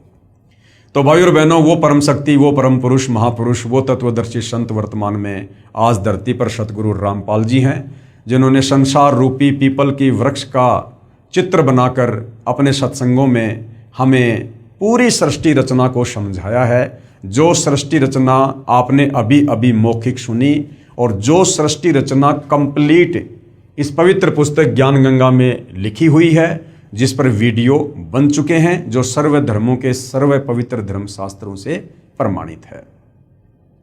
उसके बाद भाइयों और बहनों, जब हम यहाँ काल के किस ब्रह्मांड में आकर असहनीय पीड़ा भोगने लगे, कष्ट भोगने लगे, गधे कुत्ते सुअर बनने लगे, आत्मा रोने लगी, अपने परमपिता को याद करने लगी। हम चाहे किसकी भी भक्ति करते हैं, चाहे कोई माता की, चाहे कोई ब्रह्म की, चाहे कोई देवी देवताओं की, चाहे वैसे कोई मंदिर में जाता है, और जब कोई विशेष आपत्ति आती है तो हम आत्मा से पुकार करते हैं कि हे परमात्मा रक्षा करो, हे सबके मालिक, हे सच्चे मालिक। क्योंकि आत्मा को पता है कि हमारा मालिक कोई और है, ये देवी देवता नहीं है, ये पत्थर पानी नहीं है। तो जब आत्मा यहाँ पर दुख उठाने लगी लक 84 योनियों में, तपतशिला पर और नरक में, तो आत्मा की पुकार को सुनकर हमें दुखी होता देखकर कबीर परमेश्वर सतलोक से चलकर और अपने पुत्र जोगजीत का रूप बनाकर काल के 21 ब्रह्मांड में आए, और सर्वप्रथम कबीर परमेश्वर की मुलाकात जोगजीत रूप में 21वें ब्रह्मांड पर तपतशिला के पास इस काल से ज्योति निरंजन से हुई, जहाँ पर ये गुप्त रहता है। इसने सौगंध खा रखी है कि मैं आज के बाद अपने ओरिजिनल काल रूप में किसी को भी दर्शन नहीं दूंगा। जिस कारण से साधु संत महात्मा ऋषि, बड़े बड़े वेदों के विद्वान ओम नाम की साधना भी कर करके थक गए, ध्यान लगा के भी थक गए, लेकिन काल ने दर्शन नहीं दिए। खुद ब्रह्मा जी ने 4 युग समाधि लगाई, लेकिन काल ने दर्शन नहीं दिए। फिर यहाँ घंटे 2 घंटे की साधना से भला ये किसको दर्शन देगा।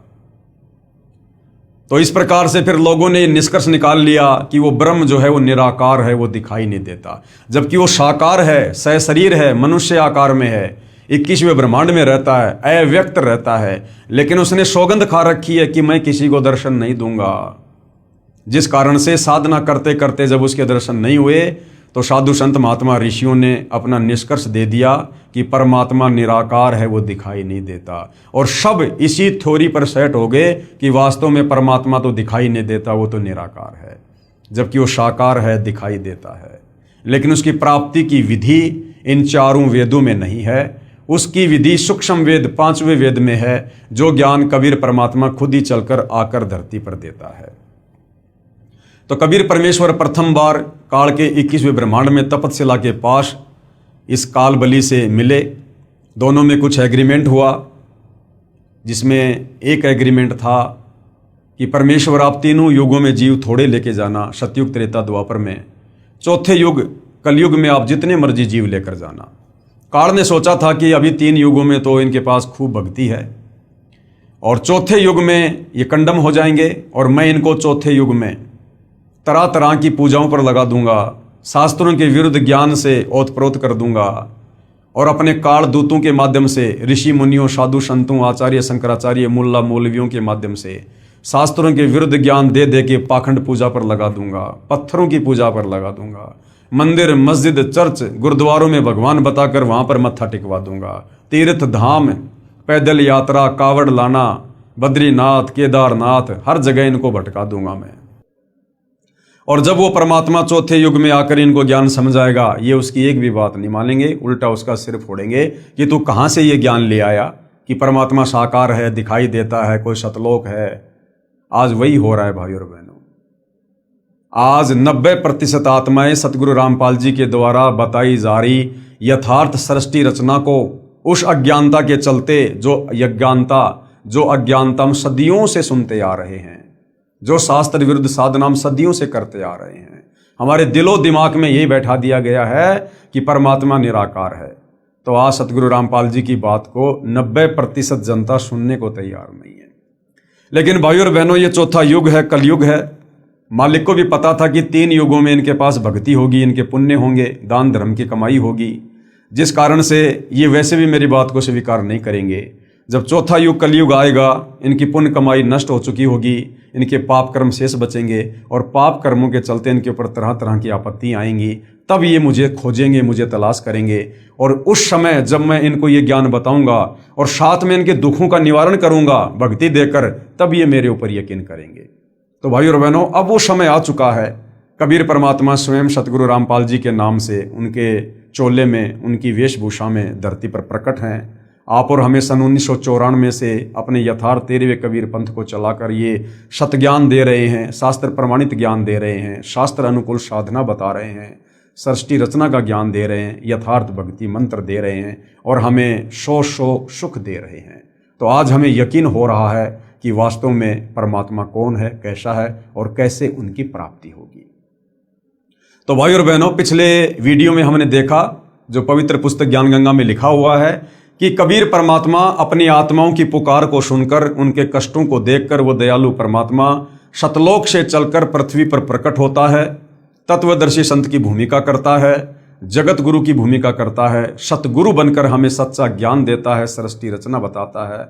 और ये कबीर परमात्मा चारों युगों में आता है, रह रहकर बीच बीच में भी आता है परमात्मा, लेकिन चारों युगों में परमात्मा विशेष तौर पर एक लीला ऐसी करता है, शिशु रूप में प्रकट होकर, और वेदों में लिखी अपनी महिमा को सत्य साबित करता है, ताकि हमें भगवान की पहचान हो सके।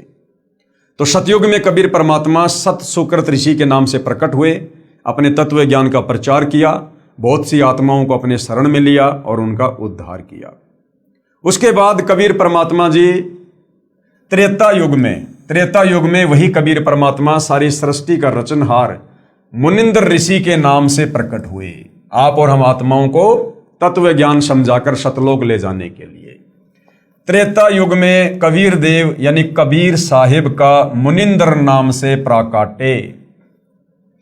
नल तथा नील को शरण में लेना, ये नल और नील जिनके विषय में हमने रामायण में काफी बार सुना है, पढ़ा है, लेकिन हमें नल और नील की वास्तविक कथा का ज्ञान नहीं था, ना हमारे धर्म गुरुओं ने हमें बताया। शास्त्रों के विरुद्ध ही हमारे को ये कहानी बताई। वास्तव में नल और नील कौन थे और किस प्रकार से ये कबीर परमेश्वर जब मुनिंदर ऋषि के नाम से आए थे, उनकी शरण में आए, और ये कथा क्या है, ये अब हम सतगुरु रामपाल जी के जो है कर कमल से लिखित पवित्र पुस्तक ज्ञान गंगा से समझेंगे। तो त्रेता युग में कबीर परमेश्वर जी मुनिंद्र ऋषि के नाम से प्रकट हुए, बहुत सी आत्माओं को अपने शरण में लिया और क्या क्या लीलाएं परमपिता परमेश्वर ने की आप और हम आत्माओं को शरण में लेने के लिए। नल तथा नील को शरण में लेना।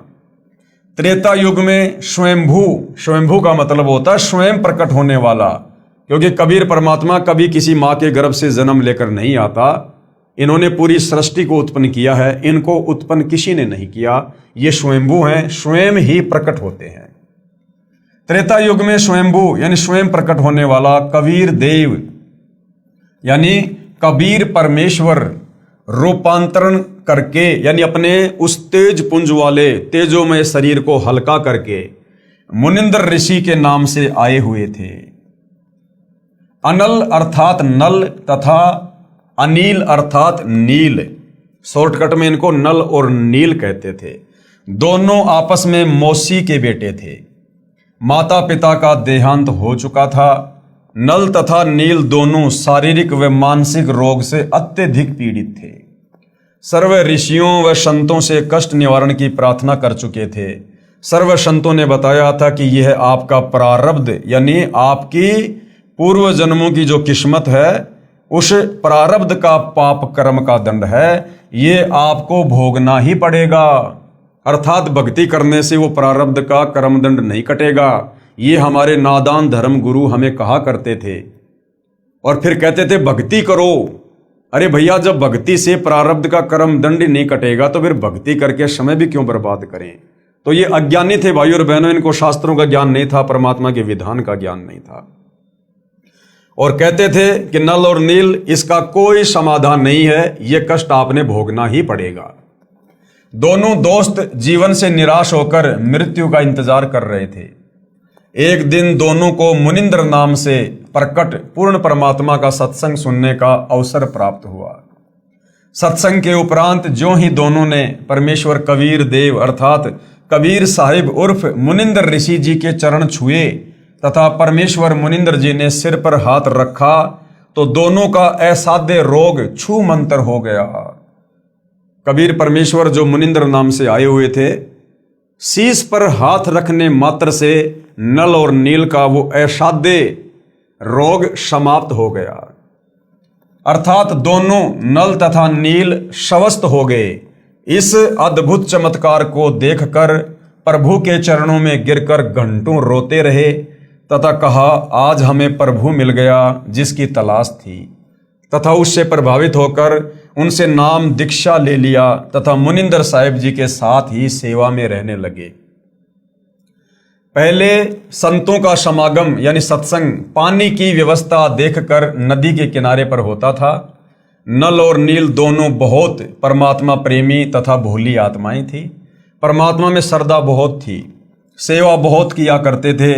समागमों में रोगी व वृद्ध व विकलांग भक्तजन आते तो उनके कपड़े धोते तथा बर्तन साफ करते, उनके लोटे और गिलास मांज दिया करते थे। परंतु थे भोले से दिमाग के, कपड़े धोने लग जाते थे तो सत्संग में जो प्रभु की कथा सुनी होती उसकी चर्चा करने लग जाते। वे दोनों प्रभु चर्चा में बहुत मस्त हो जाते और वस्तुएं दरिया के जल में डूब जाती। उनको पता भी नहीं चलता, किसी की 4 वस्तु लेकर जाते तो 2 वस्तु वापस ला कर देते। भगत जन कहते कि भाई आप सेवा तो बहुत करते हो परंतु हमारा तो बहुत काम बिगाड़ देते हो। ये खोई हुई वस्तुएं हम कहाँ से लेकर आएं? आप हमारी सेवा ही करनी छोड़ दो, हम अपनी सेवा आप ही कर लेंगे। फिर नल तथा नील रोने लग जाते थे कि हमारी सेवा ना छीनो, अब की बार नहीं खोएंगे। परंतु फिर वही काम करते, फिर प्रभु की चर्चा में लग जाते और वस्तुएं यानी जो कपड़े थे बर्तन थे वो दरिया के जल में डूब जाती। भगत जनों ने ऋषि मुनिंद्र जी से प्रार्थना की कि कृपया आप नल तथा नील को समझाओ, ये ना तो मानते हैं और ना मना करते हैं। हम मना करते हैं तो रोने लग जाते हैं, हमारी तो आधी भी वस्तुएं वापस नहीं लाते। ये नदी किनारे सत्संग में सुनी भगवान की चर्चा में मस्त हो जाते हैं और वस्तुएं डूब जाती हैं। मुनिंद्र साहिब ने 1-2 बार तो उन्हें समझाया, वे रोने लग जाते थे कि साहिब हमारी ये सेवा ना छीनो। सतगुरु मुनिंदर साहिब ने कहा, बेटा नल तथा नील खूब सेवा करो, आज के बाद आपके हाथ से, क्या कहा मुनिंदर रूप में कबीर परमात्मा जी ने, ध्यान से सुनना भाई और बहनों, हमने जो उल्टी सीधी ये कथाएं सुनी हुई हैं, अब हमें वो वास्तविक कथा सुनने का सौभाग्य मिल रहा है। क्या कहा कबीर परमात्मा ने नल और नील को, ये आज के बाद आपके हाथ से कोई भी वस्तु, चाहे पत्थर या लोहा भी क्यों ना हो, जल में नहीं डूबेगी। मुनिंदर साहिब ने उनको ये आशीर्वाद दे दिया कि चाहे लोहे की वस्तु हो, चाहे पत्थरी क्यों ना हो, तुम्हारे हाथ से जो जल में छोड़ा जाएगा, कोई भी वस्तु जल में नहीं डूबेगी, वो वहीं तैरती रहेगी। अब गुरुदेव भगवान कह रहे हैं कि आपने रामायण सुनी है। एक समय की बात है कि सीता जी को रावण उठाकर ले गया। भगवान राम को पता भी नहीं कि सीता जी को कौन उठा ले गया।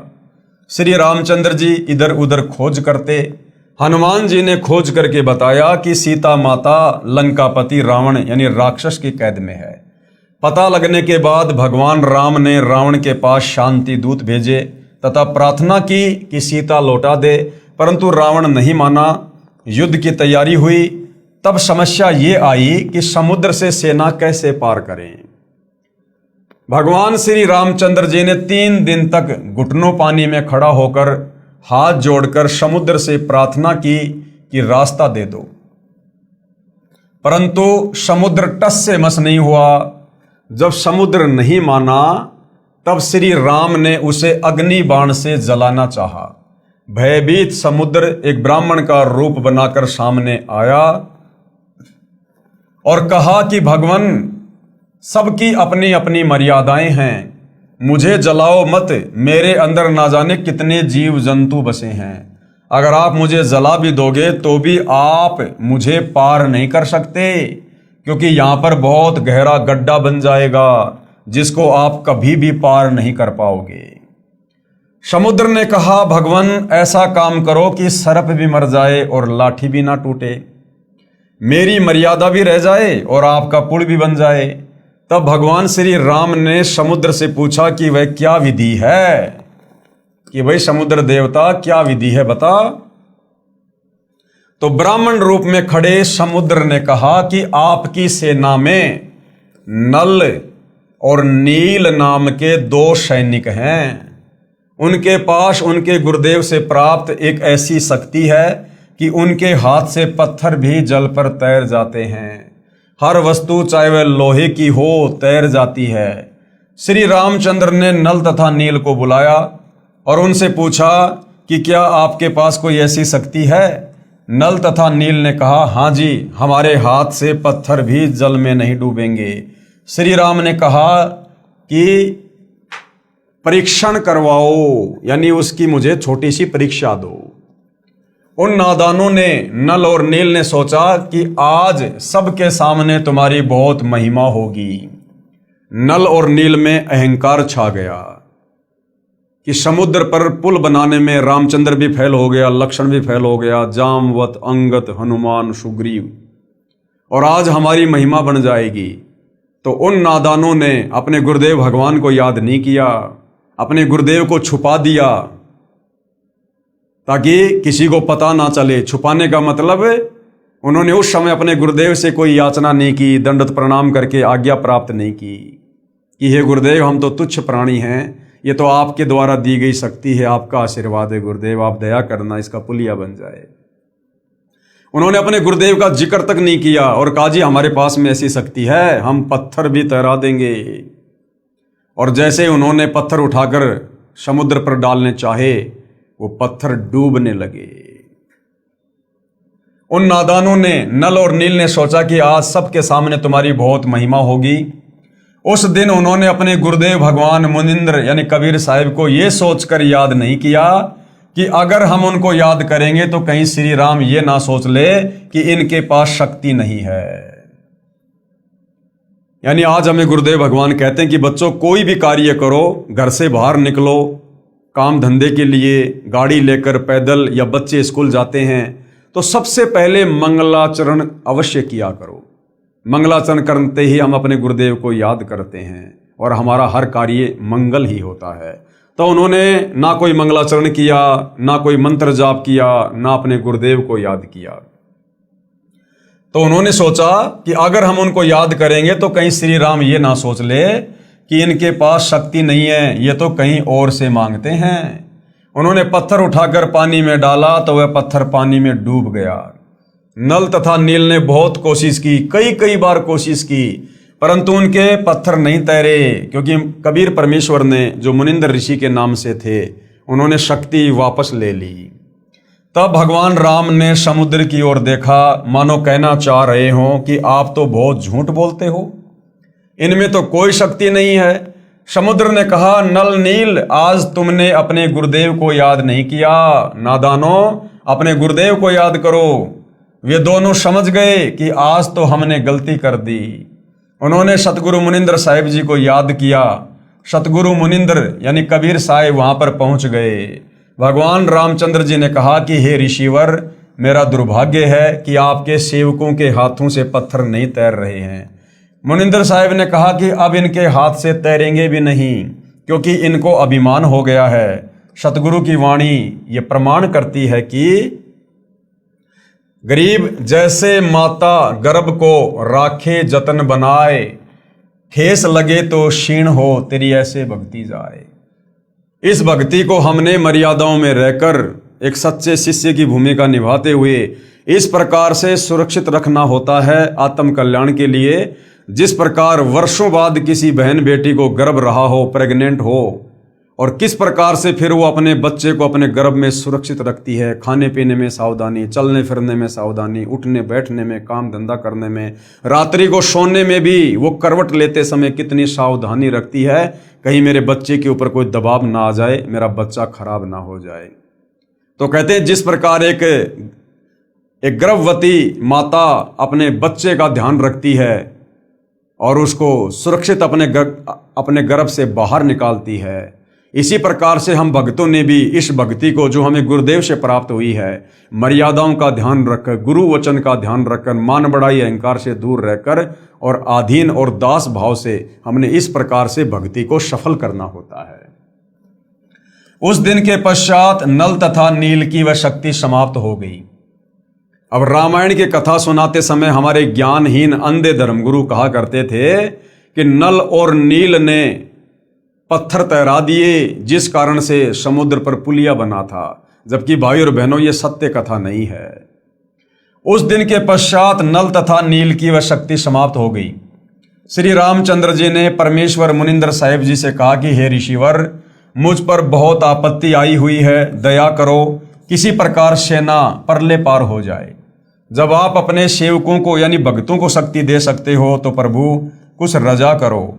मुनिंद्र साहिब ने कहा कि ये जो सामने वाला पहाड़ है, मैंने उसके चारों तरफ एक रेखा खींच दी है, इसके बीच बीच के पत्थर उठा लाओ, वे नहीं डूबेंगे।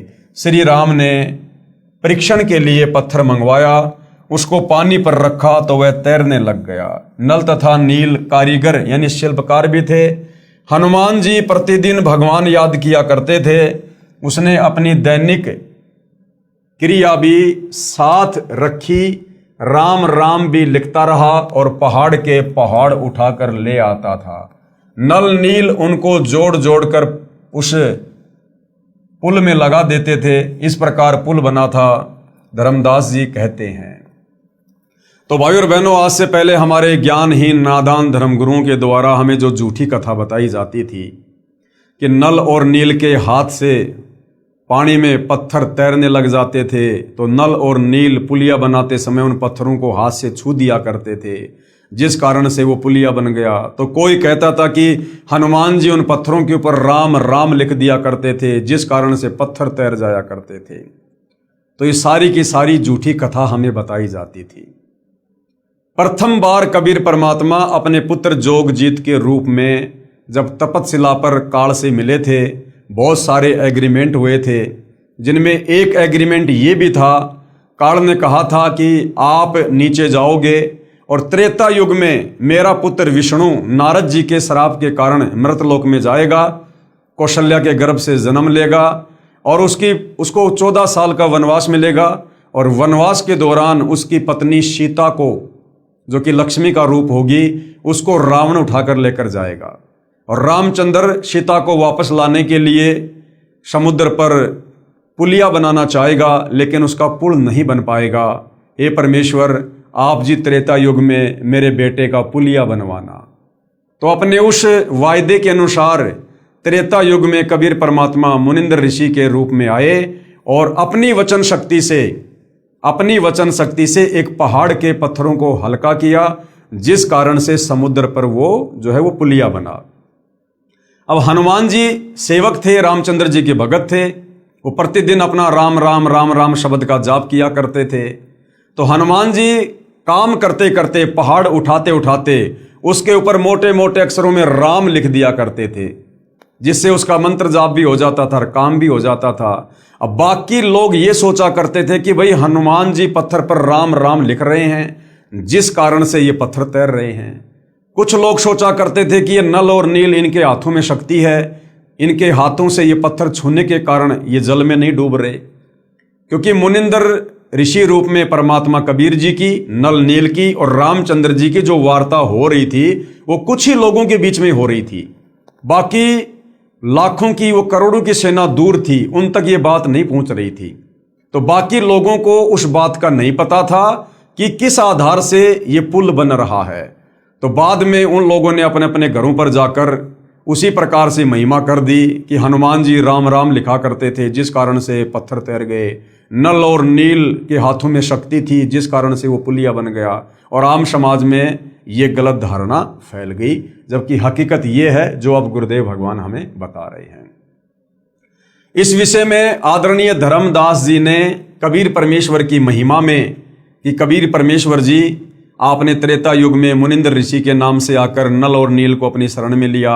आपने रामचंद्र जी का जो पुलिया नहीं बन पा रहा था, वो दुखी था, परेशान था, अपनी पत्नी सीता को लंका से वापस लाने के लिए। हे परमेश्वर, आपने किस प्रकार से उसका पुलिया बनवाया, आप तो महान हो, आपकी महिमा अपरंपार है। उन्होंने एक शब्द गाया। तो धर्मदास जी 650 साल पहले जब कबीर परमात्मा कलयुग के प्रथम चरण में कबीर नाम से आए थे, तो कबीर परमेश्वर जी के परम भगत थे, और कबीर परमेश्वर ने धर्मदास जी के माध्यम से कबीर सागर भी लिखवाया था। तो धर्मदास जी अपने परमात्मा कबीर जी की महिमा में क्या कह रहे हैं? रहे नल नील यतन कर हार, तब सतगुरु से करी पुकार। रहे नल नील यतन कर हार, तब सतगुरु से करी पुकार। जब नल और नील 2-4 बार पानी में पत्थर डालकर फैल हो गए, फिर अंत में उन्होंने अपने गुरुदेव से प्रार्थना की, माफी मांगी। तब वहां मुनिंद्र रूप में कबीर परमात्मा जी जो है वो प्रकट हुए। रहे नल नील यतन कर हार, तब सतगुरु से करी पुकार। जा सत रेखा लिखी अपार, सिंधु पर शिला तिराने वाले। धन धन सतगुरु सत कबीर, भगत की पीर मिटाने वाले। उसके बाद कबीर परमात्मा ने जो रेखा खींची थी उस पहाड़ के चारों तरफ और पत्थरों को हल्का किया था, उसके कारण सिंधु यानी समुद्र पर वो शिला यानी वो पत्थर तैरे और वो पुलिया बना। इस प्रकार कबीर परमात्मा जी को धर्मदास महिमा दे रहे हैं कि हे कबीर परमात्मा, आप जी धन हैं और आप अपने भक्तों की पीड़ा को देख नहीं सकते। कोई कहता था कि हनुमान जी ने पत्थर पर राम राम लिख दिया था, इसलिए पत्थर तैर गए। कोई कहता था कि नल नील ने पुल बनाया था। कोई कहता था कि श्री राम ने पुल बनाया था। परंतु ये सत कथा ऐसे है जैसे आपको ऊपर बताई गई है। आगे सत कबीर की साखी पेज नंबर 179 से 182 तक। पीव पिछाण का अंग। कबीर तीन देव को सब कोई ध्यावे, चौथे देव का मरम न पावे। कहते तीन देवताओं को सृष्टि रचना के ज्ञान के अभाव में, शास्त्र अनुकूल साधना के अभाव में, तीन देवता ब्रह्मा विष्णु महेश को तो हर कोई ध्यान लगाता है, हर कोई पूजा करता है, लेकिन चौथे देव का मर्म न पावे। चौथा कौन? इनका पिता काल ब्रह्म, जो गुप्त रहता है। वेदों में, गीता में जिसको ब्रह्म कहा गया है, जिसने श्री कृष्ण जी के शरीर में प्रवेश करके गीता जी का ज्ञान बोला, कहते हो चौथे का तो कोई भेद भी नहीं जानता। तीन देव को सब कोई ध्यावे, चौथे देव का मर्म न पावे। चौथा छोड़ो, पांचवे को ध्यावे, कहे कबीर सो हम पर आवे। वो चौथे काल निरंजन को भी छोड़ दो, और जो पांचवे का ध्यान करेगा, पांचवा कौन? कबीर परमात्मा, परम अक्षर ब्रह्म, सारी सृष्टि का मालिक कबीर देव। कहते हैं जो उस काल को यानी चौथे को छोड़कर और पांचवे का ध्यान धरेगा, कबीर परमात्मा का, कहे कबीर सो हम पर आवे, यानी वो हमारे सतलोक में वापस आ सकता है। कबीर ओंकार निश्चय भैया ये करता मत जान। ओंकार यानी ये काल। गीता जी अध्याय 8 श्लोक नंबर 13 में ये गीता बोलने वाला काल ब्रह्म कह रहा है कि मेरा तो एक ओम नाम का मंत्र है। ओम इति एक अक्षरम ब्रह्म व्यवहारण माम अनुस्मरण ये परियाति तजन देहम सयाति परमाम गतम। कि अर्जुन, मेरी साधना का, मुझ ब्रह्म मुझ काल की साधना का एक ओम मंत्र है जिसको ओंकार कहते हैं। तो कबीर परमात्मा कहते हैं इस ओंकार को, ओम कहो चाहे ब्रह्म कहो, इसको भगवान मत जानो, इसको करता मत जान। साचा शब्द कबीर का पर्दे माही पहचान। सच्चा मंत्र तो कबीर परमेश्वर जी का है जो तत्वदर्शी संत देता है। कहते हैं उसको पहचान ले, उसकी साधना कर, तब तेरा मोक्ष होगा। कबीर राम कृष्ण अवतार हैं। ये राम और कृष्ण तो विष्णु के अवतार हैं। इनका ना ही संसार, इन्होंने सृष्टि को नहीं रचा। और जिन साहिब संसार किया, जिस परमात्मा ने संसार को रचा, सो किन्हू ने जन्या नार, उस परमेश्वर को किसी भी औरत ने जन्म नहीं दिया। वो जन्म लेकर नहीं आता, जैसे राम कृष्ण माँ के गर्भ से जन्म लेकर आते हैं। इसी प्रकार जिस परमात्मा ने, जिस साहिब ने संसार को उत्पन्न किया, पूरी सृष्टि को रचा, वो किसी माता के गर्भ से जन्म लेकर नहीं आता, वो तो स्वयंभू है। कबीर चार भुजा के भजन में भूल पड़ो सब संत। चार भुजा के भगवान कौन है? ब्रह्मा विष्णु महेश। इनकी चार चार भुजा हैं। तो कहते हैं चार भुजा के भजन में, इन ब्रह्मा विष्णु महेश की भक्ति में पूरा संसार भूला पड़ा है। और कबीरा सुमरो तास को जाके भुजा अनंत। और कबीर परमेश्वर हमें भक्ति समझाने के लिए एक भगत बनकर कह रहे हैं कि मैं कबीर तो उस भगवान की भक्ति करता हूं जिसकी भुजा अनंत है, जो अनंत कोटि कलाओं का स्वामी है। कबीर समुद्र पाट लंका गए सीता को भरतार, ताही अगस्त मुनि पी गयो इनमें कौन करतार। नादानी के चलते, सत्य कथा का ज्ञान ना होने के चलते, सृष्टि रचना के अभाव में हमारे नादान धर्म गुरुओं ने हमें बताया कि श्री रामचंद्र जी भगवान हैं, करतार हैं, परमात्मा हैं। इन्होंने समुद्र पे पुलिया बना दिया। तो परमात्मा कहते हैं वैसे तो तुम्हारी बात सही नहीं है, हकीकत तो वो है जो अभी आपको बताई गई। मुनिंद्र नाम से कबीर परमात्मा त्रेता युग में आए थे और उनके आशीर्वाद से वो पुलिया बना था, पत्थर हल्के हुए थे। लेकिन चलो जैसा ये लोकवेद है, सुनी सुनाई बातें चल रही हैं कि रामचंद्र जी परमात्मा है, समुद्र पे पुलिया बना दिया, सेना को पार कर दिया। तो कबीर परमात्मा कहते कि नादानो, अगर तुम इसी छोटी सी बात को लेकर श्री रामचंद्र जी को भगवान मानकर बैठे हो कि उन्होंने समुद्र के ऊपर जो है वो पुलिया बना दिया, तो परमात्मा जी कहते हैं कि एक अगस्त नाम का ऋषि था, उसने तो एक घूंट में 7 समुद्रों का पानी पी लिया था सिद्धि से। तो बताओ फिर तुम्हारा राम बड़ा हुआ या फिर वो अगस्त ऋषि बड़ा हुआ?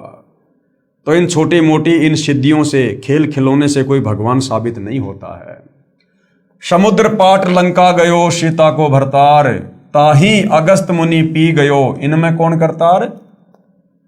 फिर कहते हैं गोवर्धन गिरी धार्यो श्री कृष्ण जी और द्रोणागिरी हनुमंत, और शेष नाग सब सृष्टि संहारी इनमें कौन भगवंत।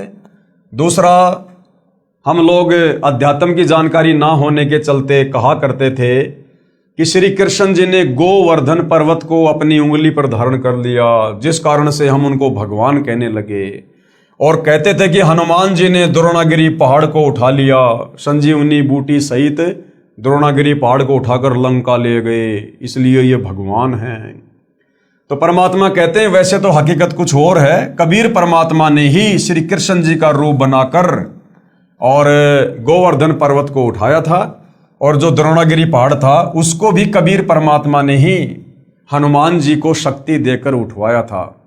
लेकिन ये भाई और बहनों, जब हमें सतगुरु रामपाल जी के सत्संग सुनेंगे, सृष्टि रचना को समझेंगे, तब हमें पता चलेगा कि कबीर परमात्मा के अलावा सारी सृष्टि में चाहे हनुमान हो, चाहे शनि देव हो, चाहे 33 करोड़ देव हो, चाहे ब्रह्मा विष्णु महेश हो, चाहे काल और दुर्गा है, ये सब जीव श्रेणी में है। जीव श्रेणी में ये कुछ नहीं कर सकते, करने करवाने वाला कबीर भगवान है। तो कहते हैं अगर तुम इसी बात के आधार से श्री कृष्ण जी को भगवान मानकर बैठ गए कि उसने गोवर्धन पर्वत को उठा लिया, हनुमान जी ने द्रोणागिरी पहाड़ को उठा लिया, और फिर तुम ही लोग कहते हो कि शेष नाग के सिर के ऊपर पूरी पृथ्वी रखी हुई है, तो बताओ फिर वो शेष नाग बड़ा हुआ या तुम्हारा हनुमान और श्री कृष्ण बड़ा हुआ? अरे वो द्रोणागिरी पहाड़ और वो गोवर्धन पर्वत जिस धरती पर हैं, उस धरती को तुम कहते हो कि शेष नाग अपने सिर पर रखे हुए हैं, तो बताओ फिर सबसे बड़ा भगवान कौन हुआ? तो कहने का मतलब है ये केवल दंत कथा है, आदि अधूरी ये कथा है। किसी शेष नाग के सर के ऊपर पृथ्वी नहीं टिकी हुई है। ये पृथ्वी परमपिता परमेश्वर के वचन से अपनी जगह पर स्थिर है, घूम रही है। जैसा भी है परमेश्वर के वचन से। हमने सृष्टि रचना में पढ़ लिया कि कबीर परमेश्वर जी ने इस काल को श्राप दिया था, जिस कारण से इसके 21 ब्रह्मांड सतलोक से विमान की तरह चल पड़े और सतलोक से 16 संकोश की दूरी पर आकर परमेश्वर के वचन से स्थिर हो गए। वैज्ञानिक जिसको गुरुत्वाकर्षण की शक्ति कहते हैं। फिर कहते हैं कबीर काटे बंधन विपत्ति में कठिन किया संग्राम, चीनो रे नर प्राणियां गरुड़ बड़ों के राम। फिर हमें क्या बताया जाता था कि श्री रामचंद्र जी इसलिए परमात्मा हैं कि इन्होंने लंकापति रावण को मार दिया और सीता जी को वापस लेकर आ गए। तो कबीर परमात्मा कहते हैं कि नादानो, जब श्री रामचंद्र और उसकी पूरी सेना हनुमान, सुग्रीव, जामवत, अंगद, लक्ष्मण, जब ये सारे वहां पर लंका में लड़ाई कर रहे थे रावण के साथ, तो रावण ने एक सिद्धि शक्ति से रामचंद्र जी और उसकी पूरी सेना को, हनुमान को, सबको नाग फांस में बांध दिया था। सर्पों ने लपेटा लगा लिया था, अनंत सर्प उत्पन्न हो गए और पूरी सेना को रामचंद्र जी सहित जैसे ईख की पोली को बांध दिया करते हैं रस्सी से, ऐसे सर्पों ने लपेटे लगा लिए और फण सीधा करके यूं खड़े हैं कि बस अब डसेंगे।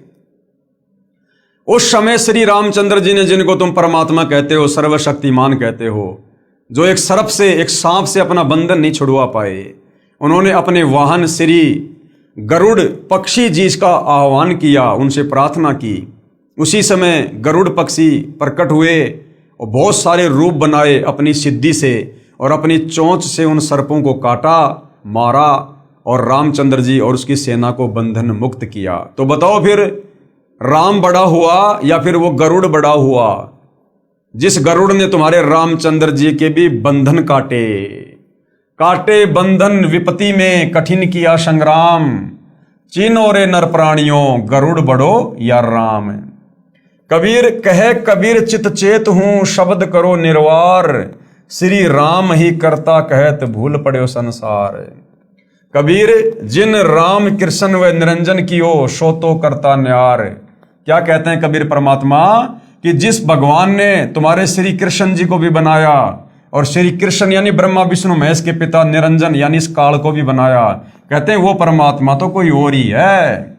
अंधा ज्ञान न बूझ ही, मूर्ख आदमी उसके विषय में नहीं पूछेंगे, नहीं जानेंगे, कहे कबीर विचार। कहते हैं इन बातों पर तो कोई अधिकारी भगत, अधिकारी हंस ही चर्चा करेंगे। उसके बाद भाई और बहनों, द्वापर युग में कबीर देव यानी कबीर साहिब का करुणामय नाम से प्राकाटे, यानी द्वापर युग में किस प्रकार से वही कबीर भगवान, वही कबीर परमात्मा, सारी सृष्टि का मालिक, जिसने असंख्य ब्रह्मांडों की रचना की है, द्वापर युग में वही कबीर परमात्मा करुणामय ऋषि के नाम से प्रकट होते हैं और किस प्रकार से अपनी लीला करते हैं, किन किन आत्माओं को अपनी शरण में लेते हैं और किस प्रकार से इस अध्यात्म को, सृष्टि रचना को, तत्व विज्ञान को हम काल के 21 ब्रह्मांडों में फंसी आत्माओं तक पहुंचाते हैं। इस पर हम विशेष तौर पर भाई और बहनों अगले वीडियो में चर्चा करेंगे, क्योंकि ये परमेश्वर की महिमा है, जगत पिता जगदीश्वर की महिमा है, जिनके विषय में आज से पहले हम कुछ भी नहीं जानते थे। तो हम इस अमर कथा को, नारायण कथा को, सत्य कथा को हम धीरे धीरे पढ़ेंगे और आगे बढ़ेंगे और समझते जाएंगे। और जिन जिन भाई बहनों को समझ में आ रही है उनसे प्रार्थना है, भाई ये मानव जन्म बड़ा दुर्लभ है, और जब तक हम तत्वदर्शी संत की शरण में नहीं आ जाते हैं और उनकी मर्यादा में रहकर भक्ति शुरू नहीं करते हैं, तब तक हमें इस मनुष्य जन्म का भी भरोसा नहीं है। ये कब हमारे हाथ से निकल जाए, कब किस घटना में हमारी मृत्यु हो जाए, कब ये अनमोल शरीर हमारे हाथ से छूट जाए और काल हमें तुरंत लक 84 योनि में, नरक में गधा कुत्ता सूअर बनाकर छोड़ देगा। और ये मनुष्य जन्म केवल और केवल अपनी आत्मा के कल्याण के लिए तत्वदर्शी संत की खोज करके, उसकी शरण में आकर सत भक्ति करके मोक्ष करवाने के लिए मिलता है। वो शु अवसर आज आप और हमें सहज में उपलब्ध है। जिस परमेश्वर को खोजने से वो प्राप्त नहीं होता, अरे खोजने से तो ये काल ब्रह्म ही प्राप्त नहीं होता। ब्रह्मा ने अपने पिता ब्रह्म का ध्यान लगाया 4 युग, साधु संत महात्मा सतयुग त्रेता द्वापर युग में हजारों वर्ष समाधि लगाकर ओम नाम का जाप करते, तप करते, इस काल ने भी दर्शन नहीं दिए। सोची वो सारी सृष्टि का मालिक, वो काल का भी पिता जिसने काल को अंडे से उत्पन्न किया, कबीर परमेश्वर, सोचिए वो खोजने से कैसे मिलेगा। वो तो स्वयं ही दया करता है, अनुग्रह करता है, वो स्वयं ही आकर हमें यहाँ दर्शन देता है, मिलता है। तो भाई और बहनों, ये मौका अनंत युगों के बाद बड़ी मुश्किल से मिलता है। कबीर परमेश्वर ने आप और हमें दिया है। आज वो आप और हम सब पर दया युक्त हैं। आज हम उनके दया का फायदा उठा सकते हैं, अपनी आत्मा का कल्याण करवा सकते हैं। लक 84 योनि में तरह तरह के शरीर धारण करके और असहनीय यातना भोगने से बच सकते हैं। नरक में तरह तरह की पीड़ाओं को भोगने से बच सकते हैं और जन्म मरण के और बुढ़ापे के भयंकर रोग से बच सकते हैं मोक्ष प्राप्त करके। और ये मोक्ष उसी समय संभव है जब हम जगत गुरु तत्वदर्शी सतगुरु रामपाल जी के सत्संग रुचि लेकर, निष्पक्ष होकर, धैर्य के साथ सुनेंगे।